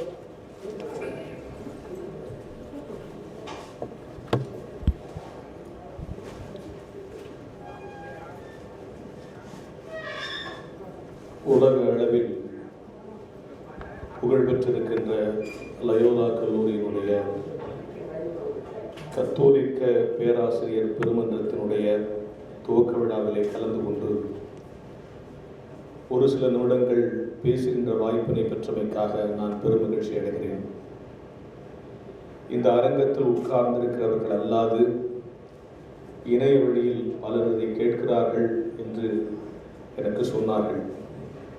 கேட்கிறார்கள் என்று நாம் நம்புவோம், விசுவாசிப்போம். அவர்கள் கேட்கிறார்களோ இல்லையோ, வந்திருக்கிற இந்த அவை இருக்கிறது, இது போதும். இப்பொழுது கொஞ்ச நாளாக ஆளே இல்லாமல் நாங்கள் எல்லாம் பேச பழகிவிட்டோம். தொலைக்காட்சியில் எவனும் இருக்க மாட்டான். நாங்களாம் பேசுவோம், அவனா கை தட்டுறதை போட்டுருவோம், அப்புறமா சேர்த்துவோம். இதில் ஒரு முறை ஒரு டிவியில் என்ன பண்ணிட்டான், இந்த மாதிரி ஒரு காலி ஹாலில் எங்கள் 4-5 பேர் உட்கார வச்சு பேச வச்சு எடுத்துட்டான். டிவியில் டெலிகாஸ்ட் ஆகிறோம் பார்க்குறோம், நிறைய ஒரு 1000 பேர் உட்காந்து கை தட்டுறாங்க. நான் கேட்டேன், என்கிட்ட பேசுகிறவர்கிட்ட, ரெக்கார்டிங் எப்போ ஒருத்தரும் இல்லையே சார், அதெல்லாம் எடிட்டிங்கில் சேர்த்துருவான் சார். அப்படியா சார்? இவன் எடிட்டிங்கில் என்ன பண்ணிட்டான் தெரியுமா? மேடையில் ஒருத்தர் உட்காந்துருக்கிறாரு, அவரே அங்கே உட்காந்து கை தட்டுற இன்னொரு ஷெட்டில் போட்டான்.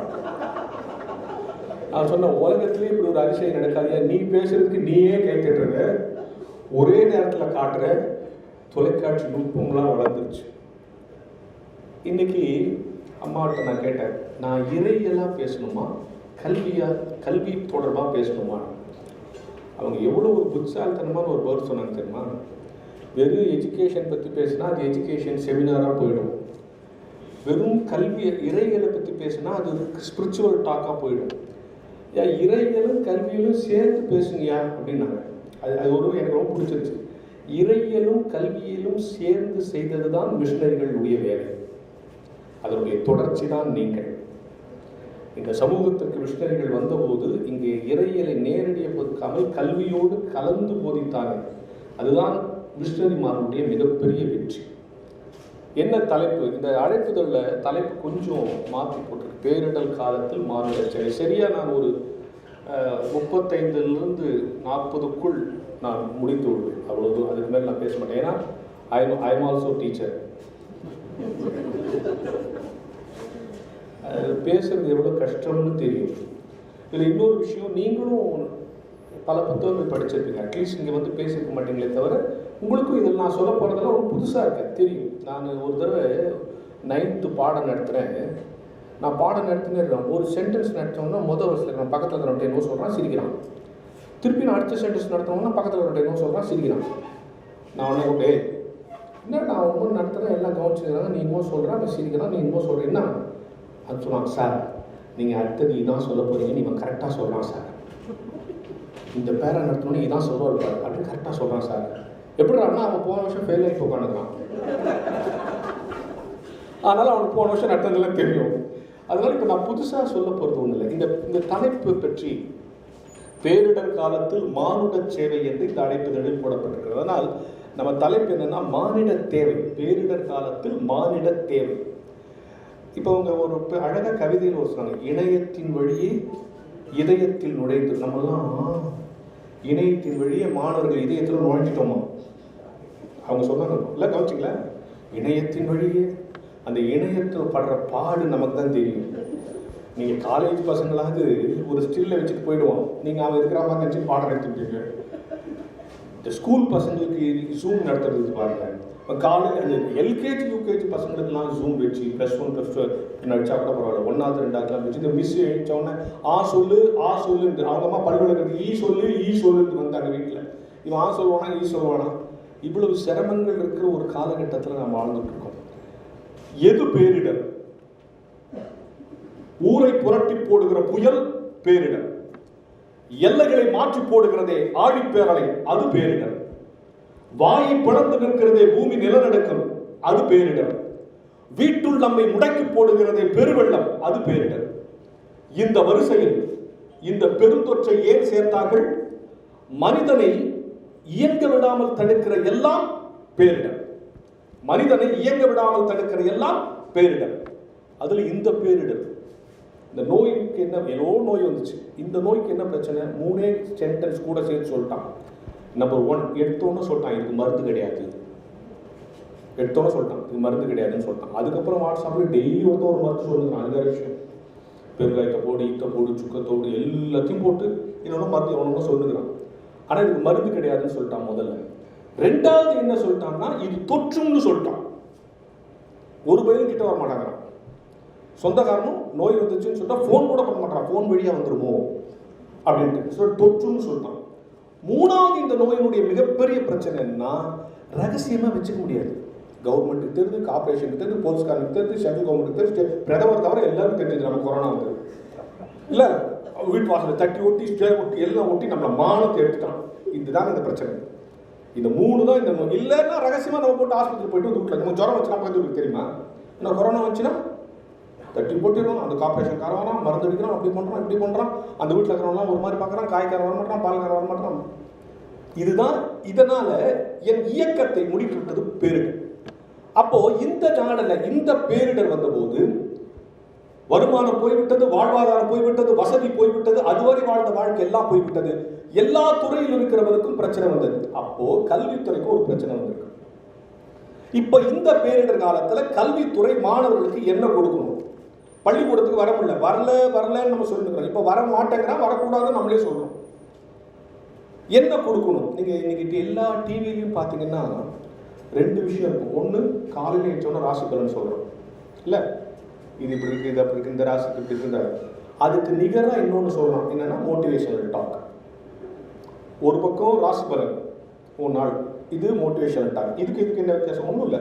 இது கோள்களை வைத்து உன் நாட்கள் இப்படி இருக்கும்னு சொன்னால் அது ராசி பலன். ஏற்கனவே வாழ்ந்த ஆட்களின் அனுபவத்தை வைத்து உன் நாட்கள் இப்படி ஆகலாம் என்று சொன்னால் அது மோட்டிவேஷனல் டாக். அவ்வளோதான் வித்தியாசம். இது 2த்தையும் சொல்லிக்கிட்டே இருக்காங்க. இது 2த்துக்கு என்ன காரணம்? என்ன காரணம்? ஒரே ஒரு விஷயம், 2மே நம்பிக்கையை கொடுக்குது. ராசி பலன் என்ன சொன்னா, இன்னைக்கு நல்லா இருக்கும், நல்லா இருக்கும் அப்படின்னா மோட்டிவேஷன் டாக்ல அவருக்கு நடச்சு, இவருக்கு நடச்சு, அவரே ஜெயிச்சா நீ ஜெயிக்க முடியாது. 2மே நம்பிக்கையை கொடுக்கிறது. ஆனால் என்னுடைய கேள்வி என்னன்னா, இதை ராசி பலனும் மோட்டிவேஷனல் டாக்கும் கொடுத்துருக்க கூடாது.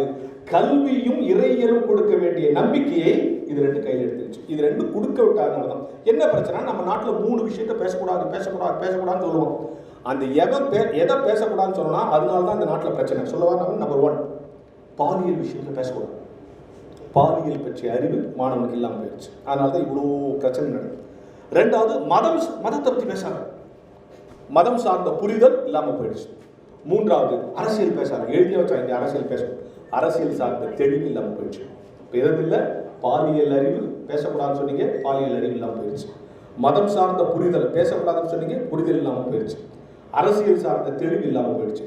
இந்த 3 இல்லாமல் போனதனால் இவற்றை கொடுக்க வேண்டிய கல்வியாளர்கள் கையில் மிகப்பெரிய பொறுப்பு நம் கையிலே வந்திருக்கிறது. இதுதான் இன்னைக்கு நான் பேச போகிற விஷயம். இன்னைக்கு பையன் நிறைய பேர் பள்ளிக்கூடத்துக்கு வரமாட்டேங்கிறான். நான் இந்த ரொம்ப நாள் கழிச்சு ஸ்கூல் தொடங்குறாங்கல்ல, அப்போ எங்கள் ஹெச்எம் சொன்னாங்க, எல்லா பசங்களுக்கும் ஃபோன் பண்ணி சொல்லுங்க சார், நாளைக்கு ஸ்கூல் நடக்குது வாங்க. ஒரு பையனுக்கு ஃபோன் பண்ணுறேன், நாளைக்கு ஸ்கூல் நடக்குது. ஸ்கூலா சார்? ஒரு வேலைக்கு சேர்ந்தேன் சார், வர 10ஆம் தேதி சம்பளம் வாங்கிட்டு அப்புறம் வர சார். உனக்கு கூட ஒரு ஸ்வீட் பாக்ஸ் வாங்கிட்டு வர சார்ன்றான். அதாவது அவன் 10 நாள் கழிச்சு ஸ்கூலுக்கு வர போகிறான், அதனால எனக்கு ஒரு ஸ்வீட் பாக்ஸ். இன்னொருத்தன் ஃபோன் பண்ணுறான், அவன் சார் எங்கள் அம்மா விநாயகத்தை கழிச்சு ஸ்கூலுக்கு போஸ்ட் வச்சு சார். இன்னொருத்தன் ஃபோன் பண்ணுறான், அவன் எடுக்கல, அவங்க அம்மா எடுத்து சொல்லிச்சு, நான் சார் ஸ்கூலுக்கா அனுப்புகிறேன். எனக்காக தான் அனுப்புகிற மாதிரி, கவலைப்படாத அனுப்பி வைக்கிறேன், வீட்டில் அக்கா கல்யாணத்துக்கு முக்கியமான வேலை இருக்குது, அப்புறம் அனுப்பி வைக்கிறேன். இதை விட அது முக்கியமாக கடைசியாக ஒருத்தன் ஃபோன் பண்ண, அவனே ஃபோன் எடுத்தான். அப்போ தான் நான் ஆடி போயிட்டேன். ஃபோன் எடுத்து, தம்பி அவன் ரொம்ப இர்ரெகுலர், நாளைக்கு ஸ்கூலுக்கு தான். வாங்க சார். என்ன சார் விஷயம்? நாளைக்கு ஸ்கூலா சார்? இன்னும் அந்த ஸ்கூலுக்கு போயிட்டு இருக்கிறீங்களா சார்? நீங்கள் இன்னும் அந்த ஸ்கூலுக்கு நீங்கள் போயிருக்கீங்களா? அதான் அவன் என்ன சொல்ல வரான்னா, நாங்கெல்லாம் வேற பழப்பு பார்க்க போயிட்டோம், நீ தான் இன்னும் அந்த ஸ்கூலுக்கு போயிருக்கிறேன்னு என்ன சொல்கிறான். அப்போ என்ன பிரச்சனைன்னா, இந்த கல்வியால் வாழணும்னா பரவாயில்ல, நம்ம வேற வேலை வந்து போயிடலான்ட்டு இதனால் நிறைவடைய வேண்டாம், இப்போதைக்கு எதையாய் வைத்து பிழைத்துக் கொள்ளலாம் என்று ஒரு மாணவ சமுதாயம் திரும்பின ஒரு மிகப்பெரிய ஆபத்து இந்தியாவில் வந்திருக்கு. அவனை கூப்பிட்டு இதெல்லாம் நிறைவு, இது தற்காலிகம். இதன் மூலமாக நீ அடைகிற உயர்வு தான் சரியான உயர்வா இருக்கும். திருப்பி வந்து இதில் சேர்ந்து திருப்ப வேண்டிய கட்டாயம் இன்றைக்கு அத்தனை கல்வி நிறுவனங்களுக்கும் அத்தனை ஆசிரியர்களுக்கும் இருக்குங்கிறத மறந்துறாங்க. அவன் ரைட் போதும், இது இப்படியே படிச்சுக்கலாம்டா, இந்த ஒரு 3 மாதம் படிக்கலாம், 2 வருஷம் படிக்கலையா, அது மாதிரி படிச்சுக்கலாம், இதுக்கப்புறம் 10வது படிச்சு 11வது படிச்சு 12வது படிச்சு காலேஜ் படிச்சு அலமானா இதே லைஃப் அப்படிங்கிற மனப்பான்மைக்கு 80% மாணவர்கள் வந்து விட்டார்கள். அதனை மாற்றி இல்லை, இந்த பக்கம் திசை திருப்ப வேண்டிய கட்டாயம் கல்வித்துறைக்கு இருக்கிறது. எனவேதான் பேரிடர் காலத்தில் மானிட தேவை, அவனுக்கான நம்பிக்கையை கொடுத்து திருப்பணும் அப்படின்னு. அப்ப இன்னொரு செய்தி, இந்த ஆன்லைன் கிளாஸ் நடத்துறச்சவ எனக்கு ஆச்சரியமா போச்சு. சில பையன் வந்து ரெகுலரா கிளாஸ் வருவான், ஆனா அந்த விஷன்ல வர மாட்டான், வாய்ஸ் மட்டும் கேட்பான். ஏய் கேமரா ஆன் பண்ணவே மாட்டான். நான் கோபம் வந்துட்டு என்ன ஆன் பண்ண மாட்டேங்கிற அப்படின்னு ஒன்று அவன் அன்னைக்கு பர்சனலாக என் ஃபோன் வந்து சொல்கிறான், சார் கோச்சுக்காதீங்க சார், நீங்கள் அத்தனை முறை சொன்னோன்னு ஆன் பண்ணல, எங்கள் வீடுலாம் ரொம்ப சாதாரண வீடு சார், அது மற்ற பசங்கள்லாம் பார்க்க வேணாம் சார், நீங்களும் பார்க்க வேணாம் சார், ஆனால் தான் சார் நான் லைவில் வரணும்னா. எனக்கு ஆச்சரியமாக போச்சு. தட் மீன்ஸ் என்ன தெரியுமா, இர்ரெகுலர் ஸ்டூடெண்ட்ஸ் ஸ்கூலுக்கு சரியாக வர மாட்டான், இர்ரெகுலர் ஸ்டூடெண்ட்ஸ் நிறைய பேரை சொல்கிறோம். ஜெர்மன் நாட்டில் நடந்த ஒரு சம்பவத்தை சொல்கிறேன்.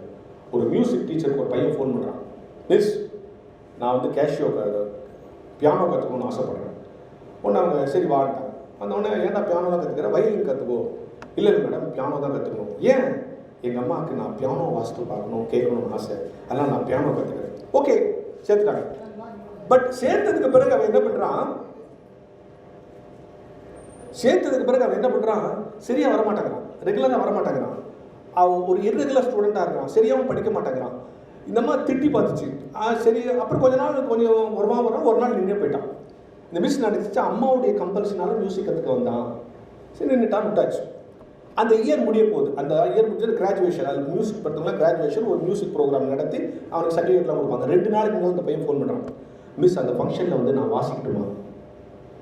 மிஸ் செக் ஒழுங்காக ஸ்கூலுக்கு வரல, நாளை மறுநாள் 2 நாளில் வந்து கிராஜுவேஷன் இருக்குது, எல்லாரும் வாசிப்பாங்க, நீ வாசிக்கணுன்றியே, ஏன் ஸ்கூலுக்கு வரல, வரும்போது ஒழுங்காக படிக்கிறதில்ல, வரவும் இல்லை, எப்படி நான் உன்னை அலோவ் பண்ணுறேன். சொன்னால் மிஸ் இல்லை மிஸ், எங்கள் அம்மாவுக்கு உடம்பு சரியில்லை, நான் மியூசிக் வாசிக்கணும்னு ஆசைப்பட்டாங்களே, அந்த அம்மாவுக்கு உடம்பு சரியில்லை, அதனால் என்ன வர முடியல, மற்றபடி இல்லைனா நான் வந்திருப்பேன் மேடம், நான் வந்து வாசிக்கிறேன் மேடம். ஆனால் இந்த அம்மாவுக்கு கொஞ்சம் லேசாக மனசு ஓரத்தில் ஏறும், சரி பரவாயில்ல, அம்மாவுக்கு உடம்பு சரியில்லைங்கிறதுக்காக இவன் வரல, அதனால் நம்ம என்ன பண்ணலாம், ஏதாவது அவனை அலோவ் பண்ணிக்கலான்ட்டு, வாடா சரி வந்து தொலை அப்படின்ட்டு ப்ரோக்ராமில் லாஸ்ட் ப்ரோக்ராமுக்கு முந்தின ப்ரோக்ராம் இவன் ப்ரோக்ராம் வச்சு எப்படி இவன் சொல்ல தான் போகிறான், ஏன்னா சரியாக கிளாஸுக்கு வராது, சொல்ல தான் போகிறான். கடைசி ப்ரோக்ராம் ஒரு நல்ல ப்ரோக்ராம் போட்டு இவன் பண்ண தப்பு மறைச்சலான்னு அவனை வர சொல்லிச்சு. வரும்போது அவன் நல்ல ட்ரெஸ் பண்ணல, ஒரு மாதிரி இன்டீசெண்டாக வரான், இப்படி வந்துருக்கிறா திட்டிட்டு கடைசி அந்த ப்ரோக்ராம் வச்சு என்ன பாட போகிறோன்னு தொடங்குறான். அந்த மியூசிக் வாசல் ஒரு கஷ்டமான டியூன் எடுக்கிறான். இந்த மாதிரி சைடில் க்ரீன் ரூம் டென்னு நெஞ்ச பிடிச்சி நிற்குது, ஐயோ இவர் சரியாக ரெகுலராக கேஸுக்கு வராது, கஷ்டமான டியூன் எடுக்கிறான், எப்படி பாட போகிறானோ அப்படின்னு பயந்துகிட்டே இருக்கு. சூப்பராக வாசிச்சிட்டான். அந்த ஹோல் ஆடியன்ஸ் எழுச்சிருந்து கை தட்டிட்டாங்க, சந்தோஷமாயிடுச்சு அவனுக்கு. இந்த மியூசிக் அதிர்ச்சி ஆயிடுச்சு. நேராக ஓடி வந்து அவனை கட்டுப்பிடிச்சிட்டே, ரெகுலராக ஸ்கூலுக்கு வராதவன், ஒழுங்காக கற்றுக்காதவன், இதையே சொல்லி கொடுக்கும்போது சரியாக கற்றுக்கல, எப்படி அப்படி வாசித்தேன்னு இங்கே கவனிங்க. இப்போ அந்த பையன் ஒரு பதில் சொன்னான், ஆச்சரியமான பதில். அவன் சொன்னான், மிஸ் எங்கள் அம்மா உடம்பு சரியில்லை வரலன்னு சொன்னேன்ல, 2 நாளைக்கு முன்னால் எங்கள் அம்மா செத்துட்டாங்க மிஸ். First shock. சரி எப்படி அவளை நல்லா வாசித்தேன். இன்னொன்று சொல்லுவான், நான் பியானோ வாசிக்கணும்னு எங்கள் அம்மா ஆசைப்பட்டாங்கல்ல மிஸ், எங்கள் அம்மாவுக்கு பிறந்ததுலேருந்தே காது கேட்காது மிஸ், காது கேட்காத அவங்க தான் நான் பியானோ வாசிக்கணும்னு ஆசைப்பட்டாங்க.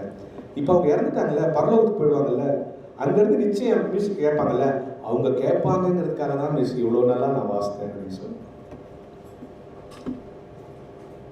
மாணவனை முன்னணிக்கு கொண்டு வர வேண்டும் என்பது முக்கியம்தான், ஆனால் அதை விட முக்கியம் அவன் பின்னணியை தெரிந்து வைத்திருக்க வேண்டும். ஸ்கில்லை அசஸ் பண்ணுறதுங்கிறது முக்கியம்தான், அவன் சுச்சுவேஷனை அசஸ் பண்ணுறது அதை விட முக்கியம். நம்ம நாட்டில் என்ன பிரச்சனை, தொலைக்காட்சி தொடர்கள் எவ்வளோ மீடியா வளர்ந்துச்சு, இவ்வளோ எக்ஸ்போஷர் வந்துச்சு, எல்லா எக்ஸ்போஷரில் எல்லாம் வந்து உயிர் எடுத்துக்கிட்டு இப்போ சீரியல்லாம் வந்துருக்குன்னு சொல்லிட்டு தொலைக்காட்சி தொடரெல்லாம் வந்திருக்கு, எல்லாரும் ரெகுலராக பார்க்குறாங்க நிறையா. நான் இங்கே இருக்கிற பெண்களாக இருந்தாலும் ஆண்களாக சொல்கிறேன், டிவி சீரியல் தொடர்ந்து பார்த்தீங்கன்னா மூளை மழுங்கிடும். நான் இப்போ ஒரு 5 ஸ்டேட்மெண்ட் சொல்கிறேன், இந்த 5 ஸ்டேட்மெண்ட் இல்லாத ஒரு சீரியல் சொல்லிட்டு ஒரு 1000 ரூபா ப்ரைஸ் கொடுத்துரும். நான் ஒரு 5 ஸ்டேட்மெண்ட் சொல்கிறேன், இந்த ஸ்டேட்மெண்ட் நான் பார்க்குற சீரியலில் வரலன்னு நீங்கள் சொல்லிட்டீங்கன்னா உங்களுக்கு 1000 ரூபா ப்ரைஸ். சொல்லவா? நம்பர் 1, அந்த குடும்பத்தை நான் பிரிக்காம விட மாட்டேன். நம்பர் 2, அந்த கல்யாணத்தை நான் நிறுத்தாம விட மாட்டேன். மீறி கல்யாணம் நடந்துச்சுன்னு வச்சுங்க, அந்த ஃபர்ஸ்ட் நைட்டை நான் தடுத்தே தீருவேன். மீறி ஃபர்ஸ்ட் நைட்டு நடந்துச்சு வச்சுங்க, அந்த கருவை நான் கலைச்சே தீருவேன். மீறி குழந்தை பிறந்துச்சு வச்சுங்க, அந்த குழந்தைய நான் பிரித்தே தீருவேன். இதே குழப்பாத்திட்டே நான் சார். நான் ஒரு டைரக்டர் கேட்டேன், இதைத்தான் உங்களுக்கு வேறு சப்ஜெக்டே கிடையாது, நாட்டில் நடக்கிறது தான், எங்கேயோ ஒன்று நடக்குது, இவங்க பொழுதுக்கு இதே வேலை திட்டம். Unit test, cycle test, midterm டெஸ்ட்னு தெரிஞ்சிருந்த பசங்களுக்கு டிஎன்ஏ டெஸ்ட்னு ஒன்று இருக்கிறத தெரிவிச்சது இந்த சீரியல் தான் சார். அப்பா அம்மா டெஸ்ட்டுக்கு படிச்சாடானா அவன் கேட்குறான், நீயும் அம்மாவும் டிஎன்ஏ டெஸ்ட்டில் பாஸ் பண்ணிட்டீங்களா? அவர் குடும்பம் அது நடக்குமா நடக்காது? யோசிச்சு பாரு. ஒன்றும் வேணாம் சார், யதார்த்தத்தை மீறிய விஷயங்களை இன்னைக்கு சமூகம் கொடுக்குது நம்ம பசங்க. இப்போ நான் பேசிக்கிறேன்னு வச்சுக்கோங்க, எங்கள் வீட்டுக்கு பக்கத்து தெருவில் ஒரு கொலை இப்போ நடந்துருச்சு. உடனே எங்கள் ஒய்ஃபுக்கு நியூஸ் தெரியுது. உடனே எங்கள் ஒய்ஃப் என்ன பண்ணுவாங்க, எனக்கு ஃபோன், அவங்க பத்திரமா கதவெல்லாம் அடிச்சுன்னு எனக்கு ஃபோன் பண்ணுவாங்க. எங்கே இருக்கிறீங்க? வழக்கம் போல் எங்கேயாவது பெனா தின்னுக்காதீங்க, பக்கத்து தெருவில் கொலை நடந்துச்சா பொழுதோட வீட்டுக்கு வந்துருக்குன்னு சொல்லுவாங்களா இல்லையா? அதை விட்டுட்டு ஒரு பேக் எடுத்து மாட்டினு, ஒரு கூலிங் கிளாஸ் போட்டுன்னு, ஒரு கன் எடுத்துன்னு அந்த கொலை நடந்த இடத்துக்கு போவாங்களா? ராதிகா போறாளே,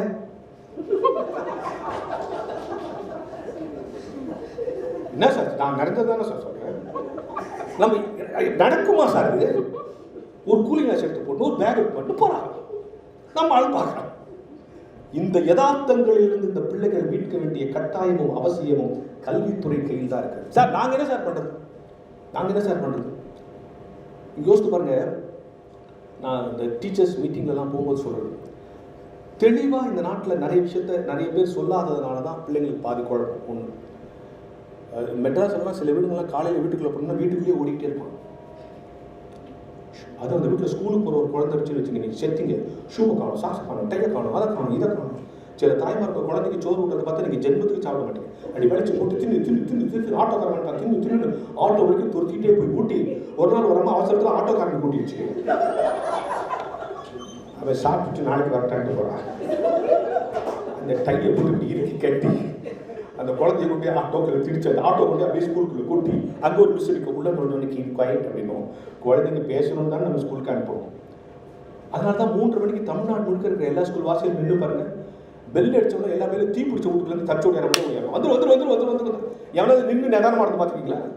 அதை காலையில் போகும்போது துக்க வீட்டுக்குள்ள போகிற மாதிரி போகிறாங்க. சோகம் பிடிக்கல சார். என்ன பிடிச்சாதானே சார் இந்த அதாவது சொல்லுங்க, டீச்சிங் கெப்பாசிட்டிங்கிறத விட்டுருங்க, டீச்சிங் எபிலிட்டிங்கிறது வச்சுங்க. கம்யூனிகேஷன், நம்ம என்ன சொல்கிறோங்கிறத அவன் சரியாக புரிஞ்சுக்கிறதுன்னு ஒன்று இல்லை. மெட்ராஸில் ஒரு இடத்துல எழுதி வச்சிருக்கான், உங்களுக்கு எழுத படிக்க தெரியாதா? எங்களுக்கு எழுதி அனுப்புகள் சொல்லித் தருகிறோம்.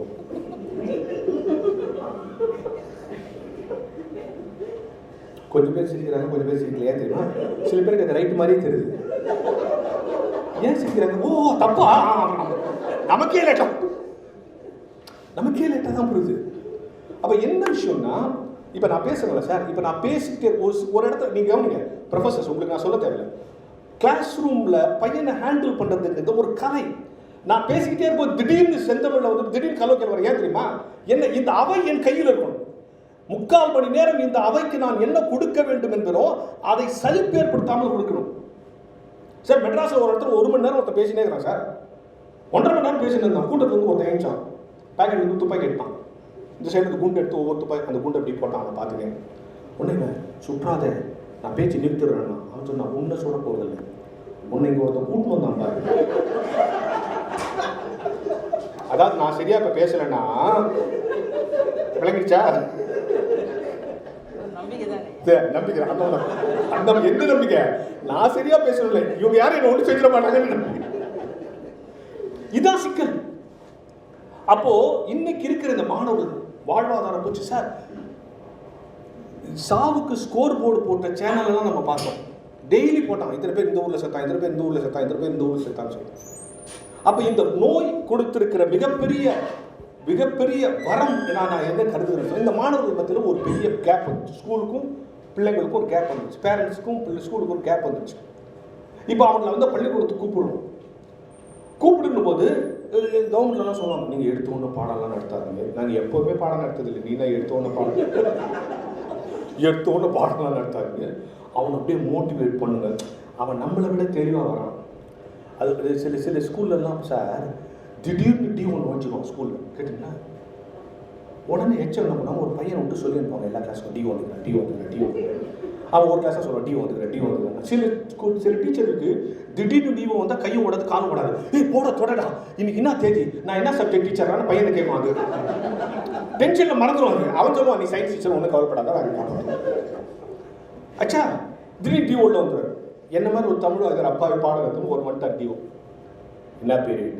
Tamil period sir. தமிழில் என்ன நடக்குது? செய்யுள் நடக்குது சார். நெடுக்குது டிஓ. செய்யுள் எது நடத்துறீங்க? இது நம்ம சப்ஜெக்ட்லேயும் டிஓ வந்துட்டா செத்தோம் நம்ம. இப்போ நம்ம சயின்ஸாக இருந்தால் அவன் ஈஸியாக வந்து அவனுக்கு ஒன்றும் தெரியாது சயின்ஸை பற்றி கேட்கணும். இது நம்ம சப்ஜெக்ட்லேயும் சரி டிஓ வந்துடுவான் சார். வந்துட்டு சப்ஜெக்ட் வேறு தெரியுமா? செத்தோம் நம்ம. என்ன பீரியடு? தமிழ் பீரியடு. தமிழ் என்ன நடக்குது? செய்யுள் நடக்குது. செய்யுள் என்ன நடக்குது? கம்பராமாயணம் நடக்குது. கம்பராமாயணத்தில் எந்த பகுதி நடக்குது? இந்த ராமனுக்கும் சீதைக்கும் கல்யாணம் நடந்துச்சு அந்த பேர். சரி நீங்கள் உட்காருங்க, நான் கேள்வி கேட்குறான்ட்டான். இப்போ நம்ம கேள்வி கேட்டால் எவன் ஃபர்ஸ்ட் ரேங்க் செகண்ட் ரேங்க் வரான்னு தெரியும். அவனை கேட்பான், அவன் கரெக்டாக பதில் சொல்லுவான். டிஓ எவனான கேள்வி கேட்பானா? ஜனகனுடைய வில்லை உடைச்சது யாருன்னா அந்த பையன் நான் உடைக்கல சார்ட்டு உட்காந்துட்டான். திரும்பி பார்த்தான். பக்கத்தில் ஜனகனுடைய வில்லை உடைச்சது யார்? அவன் ஒரு வாரமாக நான் ஸ்கூலுக்கு வரல சார், ஸ்கூலில் என்ன நடந்துச்சு நமக்கு தெரியாதுன்ட்டு. வாத்தியாரை பார்த்தா ஸ்கூல் ஆடா நடக்குது. ஸ்கூலு ஜனகனுடைய வில்லை உடைச்சது யாருன்னா ஒருத்தன் நான் உடைக்கலன்றான், ஒருத்தன் ஒரு வாரமாக ஸ்கூலுக்கு வரலங்கிறான், ஒருத்தன் ஒரு வாரமாக ஸ்கூலுக்கு வரலங்கிறான். இந்த வாத்தியார் டென்ஷனில் இந்த ஆள் என்ன சொல்கிறாரு பரபரப்பில், சார் கடைசியில் நான் பையனை கேட்டு பாருங்க, அவன் தான் ரொம்ப குறும்பு, லஞ்ச் டைமில் அவன் முடிச்சிருப்பான்றான். இவன் நேரம் ஹெட்மாஸ்டர் தான் ஸ்கூலாக நடக்குது, ஸ்கூல் இழுத்து முடிங்க ஸ்கூலில். ஒருத்தன் நான் உடைக்கலன்றான், ஒருத்தன் ஒரு வாரமாக ஸ்கூலுக்கு வரலங்கிறான். ஏன்னா கேட்டால் கடைசியில் நான் பையனை கேட்டு பாருங்கன்றான். அந்த ஹெட்மாஸ்டருக்கோ பயத்தில் சொல்கிறான், நீங்கள் ஒன்றும் கவலைப்படாதீங்க சார், நாங்கள் ஸ்கூலில் காசு போட்டு வேறு வெளில வாங்கி கொடுத்துட்றோம். இவன் நேராக சிஓ ஆஃபீஸ்க்கு போயிட்டான். டிஓ இந்த ஸ்கூலை இழுத்து மூடிடும். ஜனவரி வில்லே வச்சது யாருன்னா வாத்தியாருக்கு தெரியல, பையனுக்கு தெரியல, ஹெட்மாஸ்டருக்கு தெரியல. அந்த டிஓ சொல்லும், ஒரு பொருள்னா உடைய தான் செய்யணும், நம்ம கவர்மெண்ட்ல டெண்டர் விட்டு வேற வாங்கி தர உட்காரு. சிரிச்சிட்டீங்களா? இப்போ என்ன வந்திருக்கிறது டிஓ, அவன் சிலபஸ்ல கேள்வி கேட்கறாங்கிறது எல்லாரும் மறந்துட்டான். எப்படியாவது டிஓவை திருப்திப்படுத்தி வெளியே வச்சு யாரையாவது திருப்திப்படுத்துகிற வேலை தான் செஞ்சு கொண்டிருக்கிறோம். சரி, இப்போ கத்தோலிக்க பெருமன்றம் நம்ம வெறும் டீச்சர் இல்லை, ரிலீஜியஸ் எக்ஸ்பீரியன்ஸ், ரிலீஜியஸ் இன்புட் அல்லது ஆவிக்குரிய அல்லது இறையியல் நோக்கில் நான் பாடம் நடத்தணும். ஒரு செய்தி சொல்றேன் உங்களுக்கு. இங்கே வரலாற்று பேராசிரியர்கள் இருப்பாங்க, அவங்களை கேட்டு பாருங்க. அக்பர் ஒரு மிகச்சிறந்த மன்னர், உங்க எல்லாருக்கும் தெரியும். அக்பர் மாதிரி ஒரு சிறந்த மன்னர். ஏன்னா எல்லாம் மல்டி பர்சனாலிட்டி. அவருக்கு இசை தெரியும், கவிதை தெரியும், பாட்டு தெரியும், நாடகம் தெரியும், நடனம் தெரியும், நிர்வாகம் தெரியும், இலக்கியம் தெரியும், கவிதை தெரியும், கட்டிடக்கலை தெரியும், போர்க்கலை தெரியும், எல்லாம் தெரியும். இப்போ வரலாற்று ஆசிரியர் தெரியும். அதில் மியூசிக்கில் அவர் ரொம்ப ரொம்ப கிரேஸ். அதனால தான் உலக புகழ்பெற்ற இசைக்கலைஞர் தான்சேவை கொண்டு வந்து தன்னுடைய அவையிலேயே வச்சிருந்தான். ஒவ்வொரு நாள் ராத்திரியும் அவன் பாட்டு கேட்டு தான் படுக்க போவோம். ஒவ்வொரு நாள் ராத்திரி அவன் பாட்டு கேட்டு தான் படுக்க போவோம். அப்படி படுக்க போகும்போது ஒரு நாள் ராத்திரி அவன் பாட்டு கேட்டவொடனே இந்த அவுட் ஆஃப் இன்ட்ரெஸ்ட்டில் அக்பர் இறங்கி வந்து இந்த அவன் கையை பிடிச்சி, தான்சே கையை பிடியா, சூப்பரியா, உன்ன மாதிரி பாடுறதுக்கு உலகத்தில் ஆளே இல்லையா. அதுக்கு தான்சே சொன்னான், என்னை விட ஒருத்தர் நல்லா பாடுவாங்க. யார்? எனக்கு சொல்லி கொடுத்த வாத்தியார். எங்கே இருக்கிறார்? கூப்பிட்டவர். நீங்கள் கூப்பிட்டவனெல்லாம் அவர் வரமாட்டார். சரி, அவர் எங்கே இருக்க சொல்லு, நான் போய் பார்க்குறேன். நீங்கள் நினச்சவனெல்லாம் அவரை பார்க்க முடியாது. அவர் தான் அக்பர் கண்ணிக்கு தூக்கம் வருவார். இவனே இவ்வளோ நல்லா பாடுவாங்க, இவ்வளோ நினச்சோம், இவனோட இவங்க வாத்தியார் சூப்பராக போடுவாரான். எங்கே இருக்கிறாருன்னு சொல்ல மாட்டான். அவர் பேர் வந்து ஹரிதாஸ் சொல்லிட்டான். உடனே பொச்சரில் கூப்பிட்டான். ஹரிதாஸ்னு யாரோ ஒருத்தர் எங்கே இருக்காரு கண்டுபிடிங்கன்னா அவங்க 1 ஹவரில் கண்டுபிடிச்சிட்டு. அவன் எங்கே இருக்காருன்னா ஒரு காட்டுக்குள்ளே இருக்காரு, ஒரு குடியில் தங்கியிருக்காரு. விடியகாலில் 3 மணிக்கு வருவார், பக்கத்தில் இருக்கிற ஆற்றுல குளிப்பார், அந்த பாறையில் உட்காந்து பாட்டு பாடுவாருட்டான். 2 மணிக்கு அக்பர் போயிட்டாங்க. ஒளிஞ்சுட்டு பார்த்தான். உள்ளே இருந்து அப்படியே வந்தார். யார்? அந்த ஹரிதாஸ். அந்த ஆற்றுல குளிச்சார், இந்த பாறையில் உட்காந்து பாடினார். அசந்து தான் அக்பர். இதுவரைக்கும் நான் அவன் தான்சே பாடுறா சூப்பர் இருக்கணும், அவனோட அருமையாக பாடுறானே.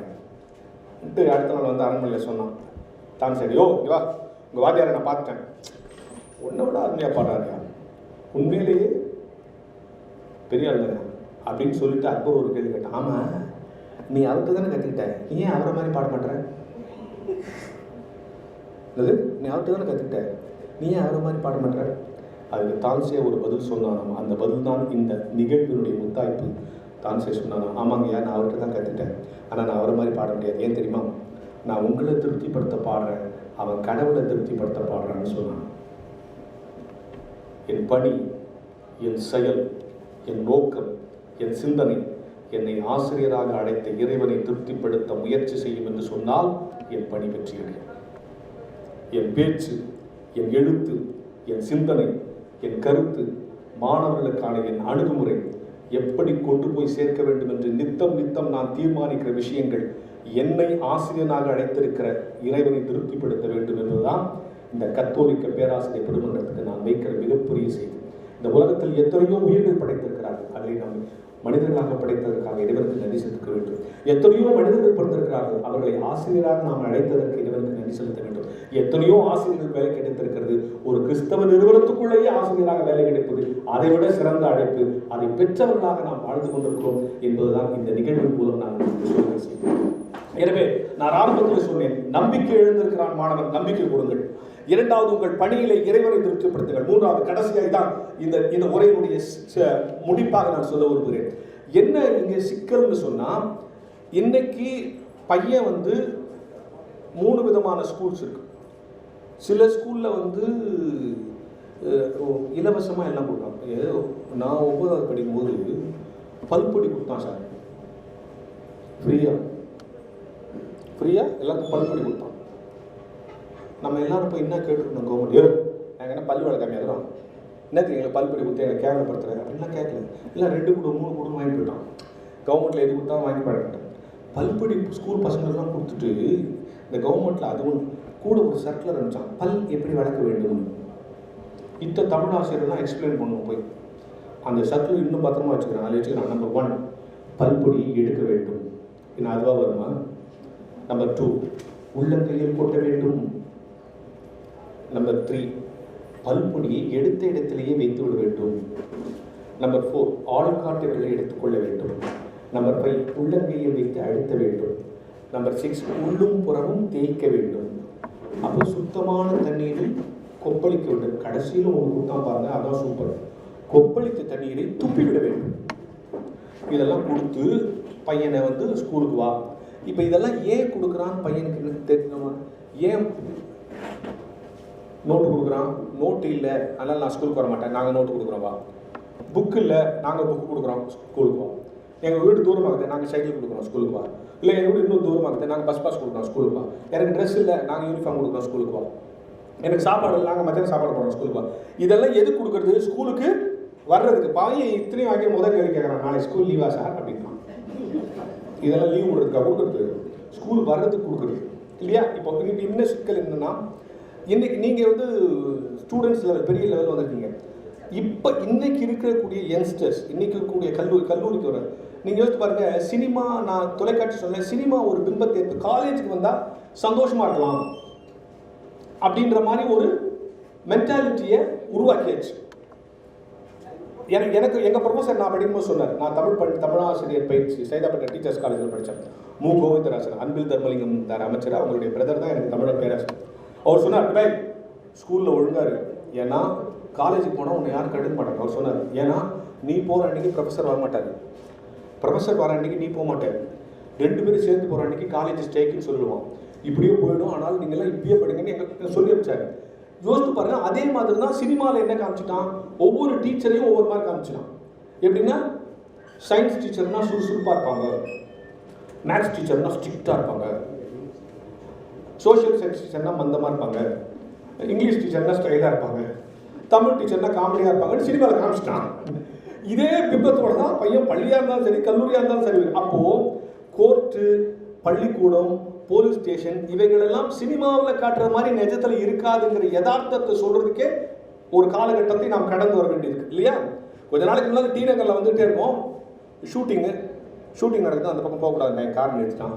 என்ன ஷூட்டிங்னா, அது விஜய் படம் ஷூட்டிங் நடக்குது சார்னா. என்ன விஜய் படம் சொன்னால், அவர் எங்கேயோ மேலேருந்து குதிக்கிற மாதிரி ஒரு சீன் எடுக்கிறான். சரி, அதை கிராஸ் பண்ணி போகிற நேரத்தில் அந்த இடத்த பார்த்தா, நான் கொஞ்ச நேரம் நின்று அந்த விஜய் மாதிரியே ஒரு ட்ரெஸ் போட்டுக்கிறான். விஜய் நிற்கிறான். விஜயை நேராக அந்த பில்டிங் மேலே கூட்டு போயிட்டாங்க. அங்கே போய் அப்படின்னு ஒரு ஷாட் எடுத்துக்கலாம். திருப்பி கீழே கூட்டு வந்து எங்கே குதிக்க போகிறான் அந்த இடத்துல இப்படின்னு ஒரு ஷாட் எடுத்துக்கலாம். இப்போ நிஜமாவே ஒருத்தர் குதிக்க போகிறான், அவரை மாதிரியே ட்ரெஸ் போட்டு அவனை எல்லாம் தன்மை சொல்லி கூப்பிட்றான், அந்த டூப்பை கூப்பிடுங்கன்றான். குதிக்கிற மாதிரி பாவலா பண்ணுறவனுக்கு பேர் ஹீரோ, நிஜமாவே குதிக்கிறவனுக்கு பேர் யார் டூப்பு? உண்மையிலேயே விஜய் தான் டூப்பு. இதான் சொசைட்டி. அப்போ பாவலா பண்றவனையே ப்ரொஜெக்ட் பண்ணி என்ன மென்டாலிட்டி இருந்துச்சு, பாவலா பண்ணா போதும் சார்ன்ற அளவு பண்ணான். யாரையாவது சமாளித்து, யாரையாவது சரி கட்டி, யாரையாவது முடிச்சு கிடிச்சு மேலே வந்துடணும் அப்படிங்கிற எண்ண பாங்கு அவனை எங்கே கொண்டு வந்து நிறுத்துகிறது? இங்கே கொண்டு வந்து நிறுத்து. அப்போது நம்பிக்கையை கொடுக்கணும். இந்த பணிக்கு என்னை அழைத்திருக்கிற கடவுள் உன்னதமாக அழைத்திருக்கிறார், அவரை திருப்திப்படுத்த இந்த வேலை செய்கிறேன்னு செய்யணும். மூன்றாவது, சராசரி விஷயங்களில் அவனை சமரசம் செஞ்சுக்க வச்சுக்கூடாது. யதார்த்தங்களை மீறி பாரதியார் ஒரு ட்ராமா பார்க்க போனார். தமிழ் பேராசிரியர்களுக்கு தெரியும், பாரதியார் படித்தவங்களுக்கு தெரியும். ஏன் பாரதியாரை பாடமாக வச்சுருக்கோம்? பையன் கேட்பாங்க, சிலப்பதிகாரத்தை ஏன் பாடமாக வச்சுருக்கோம்? பாரதியாரை பாடமாக வச்சுருக்கோம். சிலப்பதிகாரம் இலக்கிய அழகு, கம்பனுடைய விஷயம், அது கம்பராமாயணம், சிலப்பதிகாரம் அதெல்லாம் விட்டுருங்க. பாரதிய பாடமாக வச்சுருக்கிறதுக்கு என்ன காரணம்? அவருடைய பாட்டு அது அப்புறம், அவருடைய வீரம் அப்புறம், அவருடைய நாட்டுப்பற்று அதெல்லாம் அப்புறம். அது எல்லாத்தோட எதுக்கு தெரியுமா? பாரதிகிட்ட இருந்து நாம சொல்லிக் கொடுக்க வேண்டிய விஷயம் என்ன தெரியுமா? மருந்து வாங்க காசு கிடையாது, வீட்டில் சோறாக்க காசு கிடையாது, பிள்ளைங்களுக்கு நகை நட்டு வாங்க காசு கிடையாது, பிள்ளை ஏஜ் அட்டன் பண்ணிச்சு அதுக்கு ஒரு ஃபங்க்ஷன் வைக்க காசு கிடையாது. அந்த பாரதி எழுதுறான், எத்தனை கோடி இன்பம் வைத்தா இறைவா உலகில். இந்த தன்னம்பிக்கை தான் அவனை கடைசி வரை வாழ வைத்தது. அவங்க மகன் என் தந்தை பாரதின்னு சகுந்தலா ஒரு புக் எழுதியிருக்காங்க. இந்த புக்கில் ஒரு சம்பவம், ராத்திரி 10 மணிக்கு அவர் வீட்டுக்கு ஒருத்தர் கடன் கேட்க வரான். ஒரு 5 ரூபா இருந்தால் கொடுங்க. இவர்கிட்ட காசு இல்லை. உடனே சொல்கிறான், உங்கள்கிட்டயும் காசு இல்லையா? உங்கள்கிட்ட தான் கேட்கலான்னு நினச்சேன். இனிமேல் யாராவது பணக்கார வீட்டில் போய் திருடி இல்லைன்னா அவனை கொலை பண்ணி தான் பழைக்கணும், வேறு வழி கிடையாது, அவங்க என்ன பண்ணுறதுன்னு இரு அப்படின்னு பக்கத்து வீட்டில் இருந்து கடன் வாங்கி இவனை கொடுத்து எடுத்துன்னு போனான். அவங்க மக தன்னுடைய நூலில் பதிவு செய்கிறாங்க, எங்கள் அப்பா எங்களுக்கு காசு கிடையாது, எங்களை பராசக்தி காப்பாற்றுவா, நீ தான் இந்த 5 ரூபா எடுத்து போன, பக்கத்து வீட்டில் கடன் வாங்கி அவர் கொடுத்தமிச்சாருன்னு அவங்க மக எழுதுகிற அவர் புக்கில். அப்போது அந்த தன்னம்பிக்கை. சிலப்பதிகாரத்தை ஏன் நம்ம பாடமாக வச்சுருக்கோம்? சிலப்பதிகாரம் எங்கே தொடங்குது?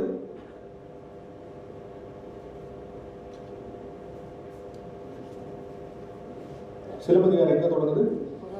புகார் நகர். புகார் நகரம் வந்து எந்த நாடு? சோழன். அடுத்து எங்கே வருது? பாண்டிய நாட்டுக்கு வருது. அடுத்து எங்கே கதை முடியுது? சேர நாட்டில் முடியுது. ஸ்க்ரீன் பிளே சொல்லிட்டாங்க. புகார் சிலப்பதிகாரம் அதெல்லாம் விடுங்க, இது மட்டும் இல்லை. சிலப்பதிகாரத்தை ஏன் பாடமாக வச்சுருக்கோம்? பையன் கேட்பாங்க, என்ன கேட்பான், கம்பராமாயணத்தை ஏன் பாடமாக வச்சுக்கிறீங்க? இந்த காலத்துலலாம் பையன் நம்ம சொல்றதெல்லாம் நம்ப மாட்டான் சார், இதெல்லாம் நம்ப மாட்டான். யதார்த்தத்தை அவனுக்கு புரிய வைக்கணும். ஏன் சிலப்பதிகாரத்தை பாடம் வச்சாங்க? நான் சொல்கிறேன் என் மாணவர்களுக்கு, உங்களுக்கு போய் சொல்லுங்க. தொடங்கினது எங்கே? சோழ நாட்டில். வந்தது எங்கே? பாண்டிய நாட்டில். முடியறது எங்கே? சேர நாட்டில். நீங்கள் யோசித்து பாருங்கள், ஒரு நாளும் நம்ம சேர சோழ பாண்டியர்கள் ஒற்றுமையாக இருந்ததே இல்லை. காலமெல்லாம் வெட்டிட்டு சேர்த்தாங்க, தெரியல உங்களுக்கு. ஒற்றுமையாக இருந்தது வரலாறு கிடையாது. இந்த காலகட்டத்தில் ஒருத்தர் கவிதை எழுதுறான், ஒருத்தர் காவியம் எழுதுறான். என் கதை எங்கே தொடங்குறான் எழுதுறான்? அங்கே தொடங்கி இங்கே வந்து இங்கே முடிகிற மாதிரி இந்த தில்லு அவனுக்கு இருந்துச்சு. அதுதான் இப்போ இன்னைக்கு நான் வந்து எடப்பாடி பழனிசாமியை பற்றியோ இல்லை ஓப்பன் செல் பற்றியோ வேறு யாரையும் பற்றி ஒரு புக்கை வச்சு உயிரோட போட்டு போட முடியுமா? முடியாதுல்ல. அப்போ ஒரு அரசு இப்படி பிரிந்து கிடக்கிற அரசை இணைய வேண்டும் என்கிற உள்நோக்கத்தோடு ஒரு காவியம் அடைகிறான். அந்த கதை அங்கே தொடங்குற மாதிரி இங்கே வந்து இங்கே முடிகிற மாதிரி வைக்கிறான் பாருங்க. அந்த தைரியம், பாரதியினுடைய இந்த தன்னம்பிக்கை. அப்போ இவைகளை கொடுக்கிற ஒரு விஷயம் என்ன? தமிழனுடைய சிறப்புன்னு நீங்க எதை கருதுறீங்க? அவனுடைய மருந்து, அவனுடைய இலக்கியம், அவனுடைய கவிதை, அதெல்லாம் ஒரு சார் ஒரு விஷயம். யூனிவர்சல் தாட் அப்படிங்கிற விஷயத்தை கொண்டு வந்தவனே தமிழன் தான். அகர முதல் எழுத்தெல்லாம் ஆதி பகவான் முதற்றே உலகத்தை வந்து திருவிழா சொல்றான். உலகம் யாவையும் தாமுளவாக்கும் கம்பன். உலகத்தில் உலக அளவில் சிந்திக்கணுங்கிற ஆசையை தமிழன் கொடுத்தார். ஆனால் இன்னைக்கு உள்ளூர் லெவலில் சிந்திக்கிற அளவுக்கு நம்ம மனசு குறுகி போயிடுச்சு. அப்போ நம்ம கல்வியில் எவ்வளோ பின்தங்கி வந்துட்டோம் அப்படிங்கிறது யோசிச்சு பாருங்க. கல்வி என்றால் என்ன? 1000 டெஃபினிஷன் உங்களுக்கு தெரியும். ஆனால் கல்வி என்றால் என்ன? கல்வி என்ற சொல்லிலேயே விட இருக்கு. கா இல் வி. இந்த கல்விங்கிற 3 எழுத்து வச்சு 3 வார்த்தை உருவாக்கலாம். என்னென்னு உருவாக்கலாம்? கல், வில், கவி. கல்விங்கிற 3 வார்த்தையை வச்சு 3 எழுத்து வச்சு 3 வார்த்தை உருவாக்கலாம். கல், கவி, வில். இதுதான் ஆன்சர். கல்வி எப்படி இருக்கணும்? ஆரம்ப காலத்தில் கல்லில் எழுத்து மாதிரி பதியணும், சின்ன வயசுல. அதுக்கப்புறம் பெரிய லெவல் வந்தோன்னா கவிதை மாதிரி அவன் இன்வால்வ் ஆகணும், ரசிக்கணும். மேலே வந்த உடனே வில், அவன் எங்கே போய் சேரணுமோ அவனை அங்கே கொண்டு போய் சேர்க்கணும். அதான் கல்வி. பசுமரத்தாணி போல் இதயத்தில் எழுது, அவனை ஈடுபாடு சொல்ல வைத்து படிக்க வைத்து அவன் எங்கு போய் சேர வேண்டும் என்று நினைக்கிறானோ அங்கே கொண்டு போய் சேர்ப்பது தான் கல்வி. ஜெனரல் நாலேஜ், சப்ஜெக்ட் நாலேஜ், இந்த ரெண்டுக்கும் இருக்கக்கூடிய பிரிட்ஜை உருவாக்குறவங்க தான் நீங்களும் நானும். நீங்கள் கொடுக்குற சப்ஜெக்ட் நாலேஜ் எந்த இடத்துல அவனுக்கு ஜென்ரல் நாலேஜாக மாறுதோ அங்கே தான் நீங்கள் ஜெயிக்கிறீங்கன்னு அர்த்தம். அங்கே தான் நான் ஜெயிக்கிறேன்னு அர்த்தம். அவன் கல்வி அறிவும் அவன் சந்திக்கிற பொது அறிவும் சந்திக்கிற இடத்துல அவனுக்கு ஒரு அனுபவம் தோன்றுதே, அதுதான் கல்வி. அப்போது நம்ம சப்ஜெக்ட் எக்ஸ்பர்ட் அப்படிங்கிறது வேற. ஆனால் ஓவராலாக எஜுகேஷன் அவனுக்கு கொடுக்கக்கூடிய பயன்பாட்டை கொண்டு போய் சேர்க்கிற இடத்தில் நாம் இருக்கிறோம் என்பதை நீங்கள் புரிந்து கொள்ளுங்க. இப்போ ஆஸ்திரேலியா அப்படின்னு ஒரு வேர்டு கொடுக்கணும்னு வச்சுங்க. அந்த வேர்டை ஒரு சயின்ஸ் டீச்சர்கிட்ட கொடுத்தோன்னா அவங்க வந்து ஒரு ஹிஸ்ட்ரி டீச்சர்கிட்ட கொடுக்கணும்னு வச்சுங்க. ஆஸ்திரேலியாங்கிறது ஒரு நாடுன்னு சொல்லலாம், ஒரு கண்டம் சொல்லலாம், சொல்லிட்டு போயிடுவாங்க. அவங்க சப்ஜெக்ட் கொண்டு போச்சு. அடுத்தது ஒரு சயின்ஸ் டீச்சர் போய் ஆஸ்திரேலியானா அவங்க சொல்லுவாங்க, ஆஸ்திரேலியாவில் வந்து நம்ம நாட்டில் எப்படி கொஞ்சம் காலம் வெயில் காலம், கொஞ்சம் காலம் மழை காலம், கொஞ்சம் காலம் பனிக்காலம் இல்லையா ஒரு வருஷத்தில். இது ஒரே நாளில் ஆஸ்திரேலியாவில் வரும். கொஞ்சம் நேரம் வெயிலாக இருக்கும், கொஞ்ச நாள் பனி பெய்யும், கொஞ்ச நாள் மழை பெய்யும். அது அவங்க சொல்லிட்டு போயிடுவாங்க. அடுத்தது ஒரு இங்கிலீஷ் டீச்சர்கிட்ட போய் சொல்லுவாங்க ஆஸ்திரேலியா அப்படின்னா அவங்க வந்து ஆஸ்திரேலியாவில் கங்காரு நிறையா இருக்கும், கங்காரத்துக்கு கே போடணுமா ஜி போடணுமா அவங்க சொல்லிக்கிட்டு போயிடுவாங்க. அவங்க மேட்டர் முடிச்சு. அடுத்தது ஒரு மேக்ஸ் டீச்சர் போய் ஆஸ்திரேலியான்னு சொல்கிறாங்க. ஆஸ்திரேலியாவிலேருந்து இவ்வளோ நிலப்பரப்பில் இவ்வளோ கங்கா இருந்தால் அப்போ இவ்வளோ நிலப்பரப்பில் எத்தனை மல்டிப்ளை பண்ணி அவங்க போயிடும். இப்போ கடைசியாக நம்ம தமிழ் வாத்தியார் போகிறோம்னு வச்சுங்க, என்கிட்ட ஆஸ்திரேலியான்னு இத்தனை பேர் சொல்லாத்தையும் நான் சொல்லணும் இல்லையா? ஆஸ்திரேலியாவில் கங்காரு ஜாஸ்தி. உங்களுக்கு தெரியுமா கங்காருக்கு ஏன் கங்காருன்னு பேர் வச்சுட்டு? அது ஒரு ஹிஸ்ட்ரி இருக்குது, தெரியும், நீங்கள் படிச்சிருப்பீங்க. ஒருத்த கங்காரு ஒருத்தன் பார்த்துனேக்கிறான், இன்னொரு தீவு வந்து ஒருத்தன் பார்க்குறான். அவன் கேட்குறான் what is this animal name அப்படின்னா. அவனுக்கு இங்கிலீஷ் தெரியாதுன்றதுக்கு அவங்க தீவில் கேங்க்ரூன்னா அதே பேர் வச்சிட்டாங்க கங்காருக்கு. கங்காருக்கு இன்னைக்கு பேருக்கு என்ன பேர் கங்காருக்கே தெரியாது. இதே ஒரு தமிழ் இப்போ நான் இப்போ தனித்தனியாக சொன்னனே அது சப்ஜெக்ட் நாலேஜ். இதெல்லாம் சேர்த்து தெரிஞ்சு வச்சிருந்தா அது ஜென்ரல் நாலேஜ். உங்கள் இடத்துல படிக்கிற பிள்ளைகள் சப்ஜெக்ட் நாலேஜ் ஜென்ரல் நாலேஜாக மாறுகிற இடத்துக்கு நீங்கள் கொண்டு போய் செய்யணும். நான் எனக்கு ஒரே ஒரு கேள்வி கேட்டு நிறைய செய்கிறேன். இன்னைக்கு இவ்வளோ பிரச்சனைக்கு பிறகு நமக்கு சப்ஜெக்ட் ஓரியன்ட் டீச்சர்ஸ் தேவையா, ரிசல்ட் ஓரியன்ட் டீச்சர்ஸ் தேவையா, சிலபஸ் ஓரியன்ட் டீச்சர்ஸ் தேவையா? இல்லைன்னா நீங்கள் எந்த டீச்சராக இருக்க விரும்புகிறீங்க? இதுக்கு தான் இந்த வாத்தியார்கள் பேசக்கூடிய கூடாது. அவனா பேசிட்டு போகும்போது நம்மளுக்கு கேள்வி கேட்குறான். நல்ல வேளை ஃபாதர் யாரும் வரல, இதெல்லாம் கேட்டு நமக்கு தெரியாதுன்னு சொல்லி இல்லை. நான் கேட்குறேன் சப்ஜெக்ட் நாலேஜ் டீச்சர்னா யாருன்னா அந்த சப்ஜெக்டில் என்ன கேட்டாலும் சூப்பராக பதில் சொல்லணும். அதுக்கு அந்த ஒன்று கேட்டாலும் எரிஞ்சு விடுவோம் பட அப்படின்னு. சிலபஸ் நாலேஜ் டீச்சர்ஸ் யாருன்னா அவங்க கரெக்டாக தெரியும். குவார்டர்லிக்கு இது வரும், ஆஃப்லிக்கு இது வரும், ஃபர்ஸ்ட் செமஸ்டர் செகண்ட் அவ்வளோ கேட்கக்கூடாது. ரிசல்ட் ஓரியன்ட் டீச்சர்ஸ் யாருன்னா அவங்களுக்கு தெரியும் இவன் இவ்வளோ மார்க் எடுப்பான், இவ்வளோ பேர் பாஸ் பண்ணோம், இது தேராது, இது 35 எடுக்கும், அது 40 எடுக்கும். அவங்க யார் எழுதி வைத்துக்கொள்ள. இந்த 3 டீச்சர் தேவை கிடையாது. லைஃப் ஓரியன்ட் டீச்சர்ஸ் தான் இன்றைக்கு இந்த சமூகத்திற்கு தேவை, கல்வித்துறைக்கு தேவை. ஏன் தெரியுமா? ஒரு பையன் கோயம்புத்தூரில் நடந்த விஷயம், 2 விஷயம் அதை சொல்லிட்டு நான் முடிச்சிடறேன். 5 நிமிஷம் நான் கூடுதலாக எடுத்துக்கேன்னு நினைக்கிறேன். இந்த விஷயம் சொல்லு. கோயம்புத்தூரில் சுனாமி இருந்துச்சு இல்லையா? எப்படிப்பட்ட பேக்ரவுண்ட் வந்து நம்ம பிள்ளைங்க வராங்க இருந்த முதல்ல அதான் சொன்னேன், உங்கள் பிள்ளைகளை நீங்கள் முன்னணிக்கு கொடுக்கிட்டு வர வேண்டும் என்று அவசியம்தான். ஆனால் அவர்கள் பின்னணியையும் நீங்கள் தெரிந்து வைத்திருக்க வேண்டும். சுனாமி வந்துச்சு சார், நிறைய குழந்தைங்க அடிச்சு போச்சு. யார் யாருக்கெல்லாம் குழந்தை போயிடுச்சோ சுனாமி அடிச்சுட்டா அந்த வீட்டுக்கெல்லாம் அந்த அம்மாங்களுக்கெல்லாம் 1 லட்சம் அப்படின்னு கலெக்டர் வச்சு ஒரு அம்மா கொடுத்துட்டாங்க. அவங்க குழந்தை போயிடுச்சு, 1 லட்சம் கொடுத்தாங்க. 1 லட்சம் வாங்கி இந்த வீட்டுக்கு வந்து அடுத்த நாள் அவங்க குழந்தை கடிச்சிச்சு. உடனே இந்த அம்மா இந்த 1 லட்சத்தை கலெக்டர் ஆஃபீஸ் போகுது. ஐயா நேற்று குழந்தை காணோன்னு 1 லட்சம் கொடுத்து குழந்தை கடிச்சிச்சியா, இந்த 1 லட்சம். நம்ம கலெக்டர் நம்ம ஊர் கலெக்டர் என்னம்மா அது போய் திருப்பி கொடுத்துருங்கிறேன். குழந்தையும் கட்சிச்சு 1 லட்சத்தையும் கட்சி வச்சு. ஐயோ வேணா சாமி, குழந்தை இல்லைன்னு சொல்லியிருந்தாலும் 1 லட்சம் கொடுத்தீங்க இந்தாங்க. இதை எப்படிமா நாங்கள் திருப்பி எந்த கணக்கில் பயன்படுறது? 2வது எங்களை வந்து பிடிச்சி கேட்பான், விசாரிக்காம ஏன்டா 1 லட்சம் கொடுத்தா இருக்குது குழந்தைக்கு 1 லட்சம் கொடுத்து என்ன பிடிச்சிருவாமா? வேணாம் 1 லட்சத்தை எடுத்துன்னு போ. இல்லை சாமி எனக்கு இந்த பணம் வேணாம். அட என்னம்மா குழந்தையும் கட்சி வச்சு காப்பாற்றுறதுக்கு 1 லட்சம் கட்சி எடுத்துன்னு போமா? அந்த மாதிரி சொன்ன பதில் உண்மை சம்பவங்க பேப்பரில் வந்து படிச்சிருப்பீங்க. அந்த மாதிரி சொன்ன அப்படி ஐயா சாமி குழந்தை காணாமல் போகணும்னு சொல்லி வாங்கின காசில் அந்த குழந்தைய வளர்த்தா அது அந்த குழந்தைக்கு சாம சாமி வானாட்டு வச்சுட்டு வந்துச்சு கேட்குது. இது ஒரு பக்கம் வச்சா, இன்னொரு பக்கம் ஒரு பையன் போய் ப்ராக்ரஸ் கார்டு அவங்க அம்மாட்ட காட்டுறான். ப்ராக்ரஸ் கார்டில் ஃபுல்லாக எல்லாம் ஃபெயில், கீழே எல்லாத்துக்கும் ரெட்டில் அண்டர்லைன் போடுவோம் நம்ம ஸ்கூலில். ஃபெயில் ஆகிட்டேன். என்னடா அம்மா நான் நல்லா படிக்கிற பையன், எனக்கு மட்டும் வாத்தியார் பார்டர் போட்டுக்கிறாருமா அப்படிங்கம்மா. படிக்காதம்மா ஏமாத்தான் சொல்லிட்டு சொல்லிக்கிறான். அம்மா அவன் தமிழில் 10, இங்கிலீஷில் 15, சயின்ஸ் மொத்தமே சேர்த்து டோட்டலாக 58 தான். இது என்னடான்னா அம்மா தமிழ் டீச்சருக்கு 10 ரூபா கொடுக்கணும், இங்கிலீஷ் டீச்சருக்கு 5 ரூபா கொடுக்கணும், மொத்தம் 58 ரூபா கொடுக்குமாட்டான். அவங்க அம்மா அந்த 58 ரூபாய்க்கு கொடுக்கும்போது பக்கத்து வீட்டு பையன் சொல்கிறான், ஆண்டி பொய் சொல்கிறான் ஆண்டி, இதெல்லாம் காசு இல்லை, அவன் எடுத்த மார்க்கு. எனக்கு தெரியும் சாமி. அந்த மாதிரி சொல்லிட்டேன், எனக்கு தெரியும் சாமி. அப்புறம் ஆண்டி கொடுக்குறீங்க 58 ரூபா?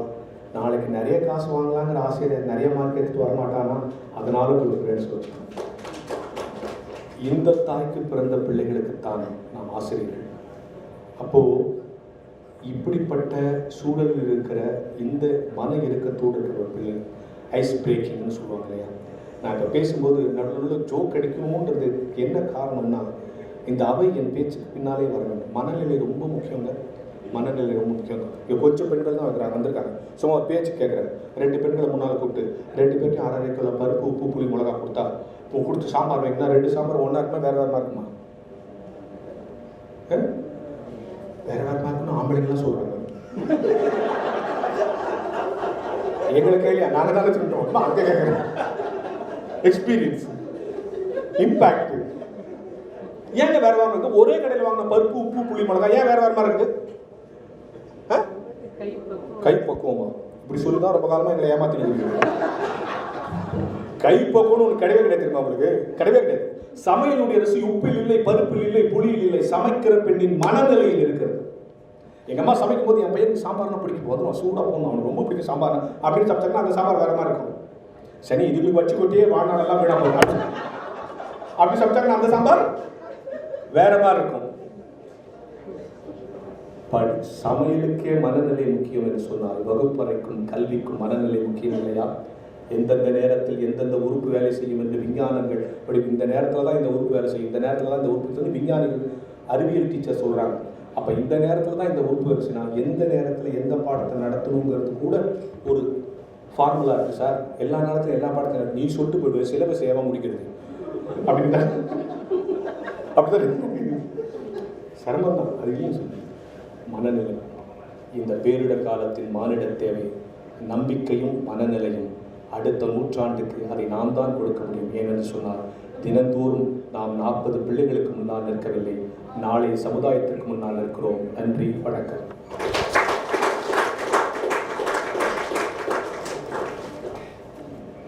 சூழ்நிலைக்கேற்ற தலைப்புக்கேற்ற பேச்சு, பேரிடர் காலத்தில் மானிட சேவை என்ற தலைப்பில் உரையாற்றிய தமிழ் பேராசிரியர் அருள் பிரகாஷ் அவர்களுக்கு நன்றிகள் பல உரித்தாகுக. சேமித்த அறிவு, சிந்தித்த அறிவு இரண்டையும் பயன்படுத்தி கல்விக்கு முழு அர்த்தத்தை சொல்லி அருள் பிரகாசத்தின் பேச்சு அருமையான பேச்சு என்ற சொல்லுக்கேற்ப அருமையாக சொற்பொழிவு ஆற்றி சிந்திக்கவும் சிரிக்கவும் வைத்த ஆசிரியர் அவர்களுக்கு நன்றி. யதார்த்தமான பேச்சு, எல்லோருக்கும் உதவக்கூடிய ஒன்று, ஒற்றுமையாக இருந்து கல்விக்கு விளக்கம் தந்து உரையாற்றிய பேராசிரியர் அவர்களுக்கு நன்றிகள் பல. Now I call upon Dr. Cynthia, Vice President of Catholic Teaching Staff Association, to present the annual report for this academic year 2021-22.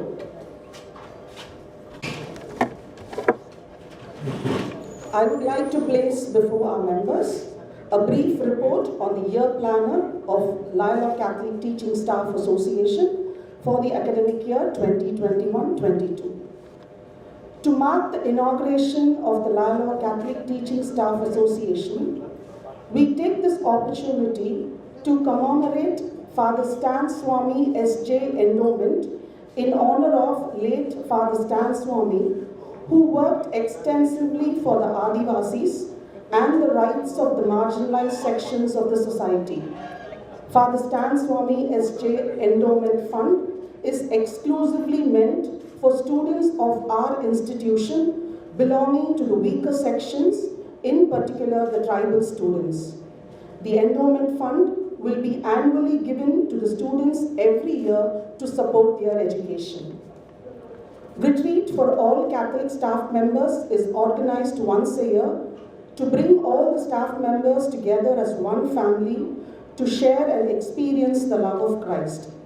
Due to unforeseen circumstances, it may be conducted in a virtual platform. Feast of St. Francis Xavier, the first Jesuit missionary and the prototype who inspired many men to enter the Society of Jesus and evangelize far-off nations, will be celebrated on December 3rd with Holy Mass in the College Chapel and special offerings by the association members during the Eucharistic celebration. A very important pillar of Catholic teaching is celebrated on the feast of the Immaculate Conception of December 8th with Holy Eucharistic celebration. The feast of solemnity of the Immaculate Conception marks the belief in the sinless lifespan and Immaculate Conception of the Virgin Mary. The beginning of gift giving during Christmas started from the 3 wise men with their 3 gifts for the Christ child. Likewise, Christmas celebrations in our campus will be held towards the end of December, and gifts will be distributed to the children of all the staff members. The Lenten journey is one of prayer, sacrifice, and charity. Throughout the season, we are asked to intentionally break away from our normal routine of daily life, to strip away life's trivialities, and to focus on our special journey.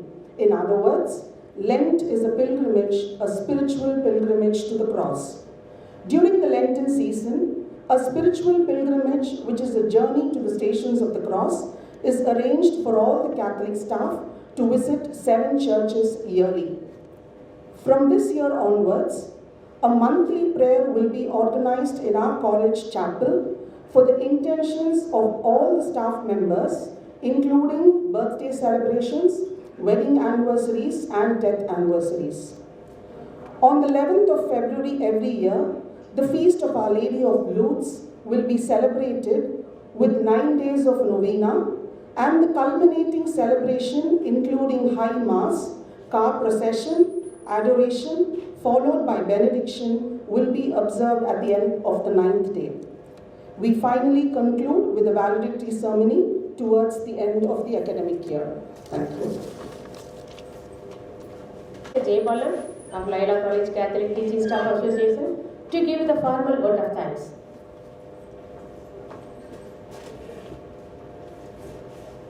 அனைவருக்கும் மதிய வணக்கம். நன்றி கூறுவதும் நன்றியோடு விழாக்களை முடிப்பதும் நம்ம தமிழர் மரபு. இந்த விழாவிற்கு நமது அழைப்பு ஏற்று வருகிறது. நம்மளை வரிக்கு சிரிக்கவும் சிந்திக்க வைத்த ஐயா அருள் பிரகாசம் அவர்களுக்கு நமது சார்பாகவும் நமது கல்வி சார்பாகவும் நன்றியும் நன்றிகளை வணக்கத்தை தெரிவித்துக் கொள்கிறோம். இந்த விழா மிகவும் சீரும் சிறப்புமாக நடைபெறுவதற்கு நமக்கு ஒரு ஒத்துழைப்பு கொடுத்த நமது மேனேஜ்மெண்ட் சார்பாக நமது father rector, father secretary, father principal அவர்களுக்கும் நமது சார்பாக நன்றியை வணக்கத்தை தெரிவித்துக் கொள்கிறோம். இந்நிகழ்ச்சிக்கு மிகவும் முழு ஒத்துழைப்போடு நல்கி நேரடி ஒளிபரப்பிற்கு உதவிய கௌசல் கேந்திரா துறை தலைவர் டாக்டர் மாலினி அவர்களுக்கும், ரெவரண்ட் ஃபாதர் ஜஸ்னி பிரபு அவர்களுக்கும், ரெவரண்ட் ஃபாதர் எதிராஜ் அவர்களுக்கும் நமது சார்பாக நன்றிகளை வணக்கத்தையும் தெரிவித்துக் கொள்கிறோம். அடுத்தபடியாக இந்த விழா மிகவும் சீரும் சிறப்புமாக நடைபெற நமக்கு உற்றும் பக்கத்திலிருந்து நமக்கு நிலாவதில் உதவிய இந்த அசோசியேட் தலைவர் டாக்டர் மேரி சொர்ணாமல் அவர்களுக்கும், அடுத்தபடியாக டாக்டர் பிரின்ஸ் அவர்களுக்கும், டாக்டர் சிந்தியா அவர்களுக்கும், இந்த நிகழ்ச்சியை மிகவும் சீர சிறப்புமாக நிகழ்ச்சி வழங்கிய டாக்டர் ஜான் மேரி அவர்களுக்கும் நம்ம சார்பாக நன்றிகளை வணக்கத்தை தெரிவித்துக் கொள்கிறேன். இந்நிகழ்ச்சியை நேரடியாகவும் ஆன்லைன் மூலமாகவும் கண்டு மகிழ்ந்த நமது பேராசிரியர்களுக்கும் மற்றும் நமது கல்லூரி வளாகத்தில் உள்ள அனைத்து ஃபாதர்ஸ்க்கும் நன்றிகளை வணக்கத்தையும் தெரிவித்துக் கொள்கிறேன். நன்றி, வணக்கம். Thank you, sir. Thank you for your wonderful vote of thanks. Let us all join together for the lunch outside of MRF Hall. Thank you for all your cooperations. Thank you.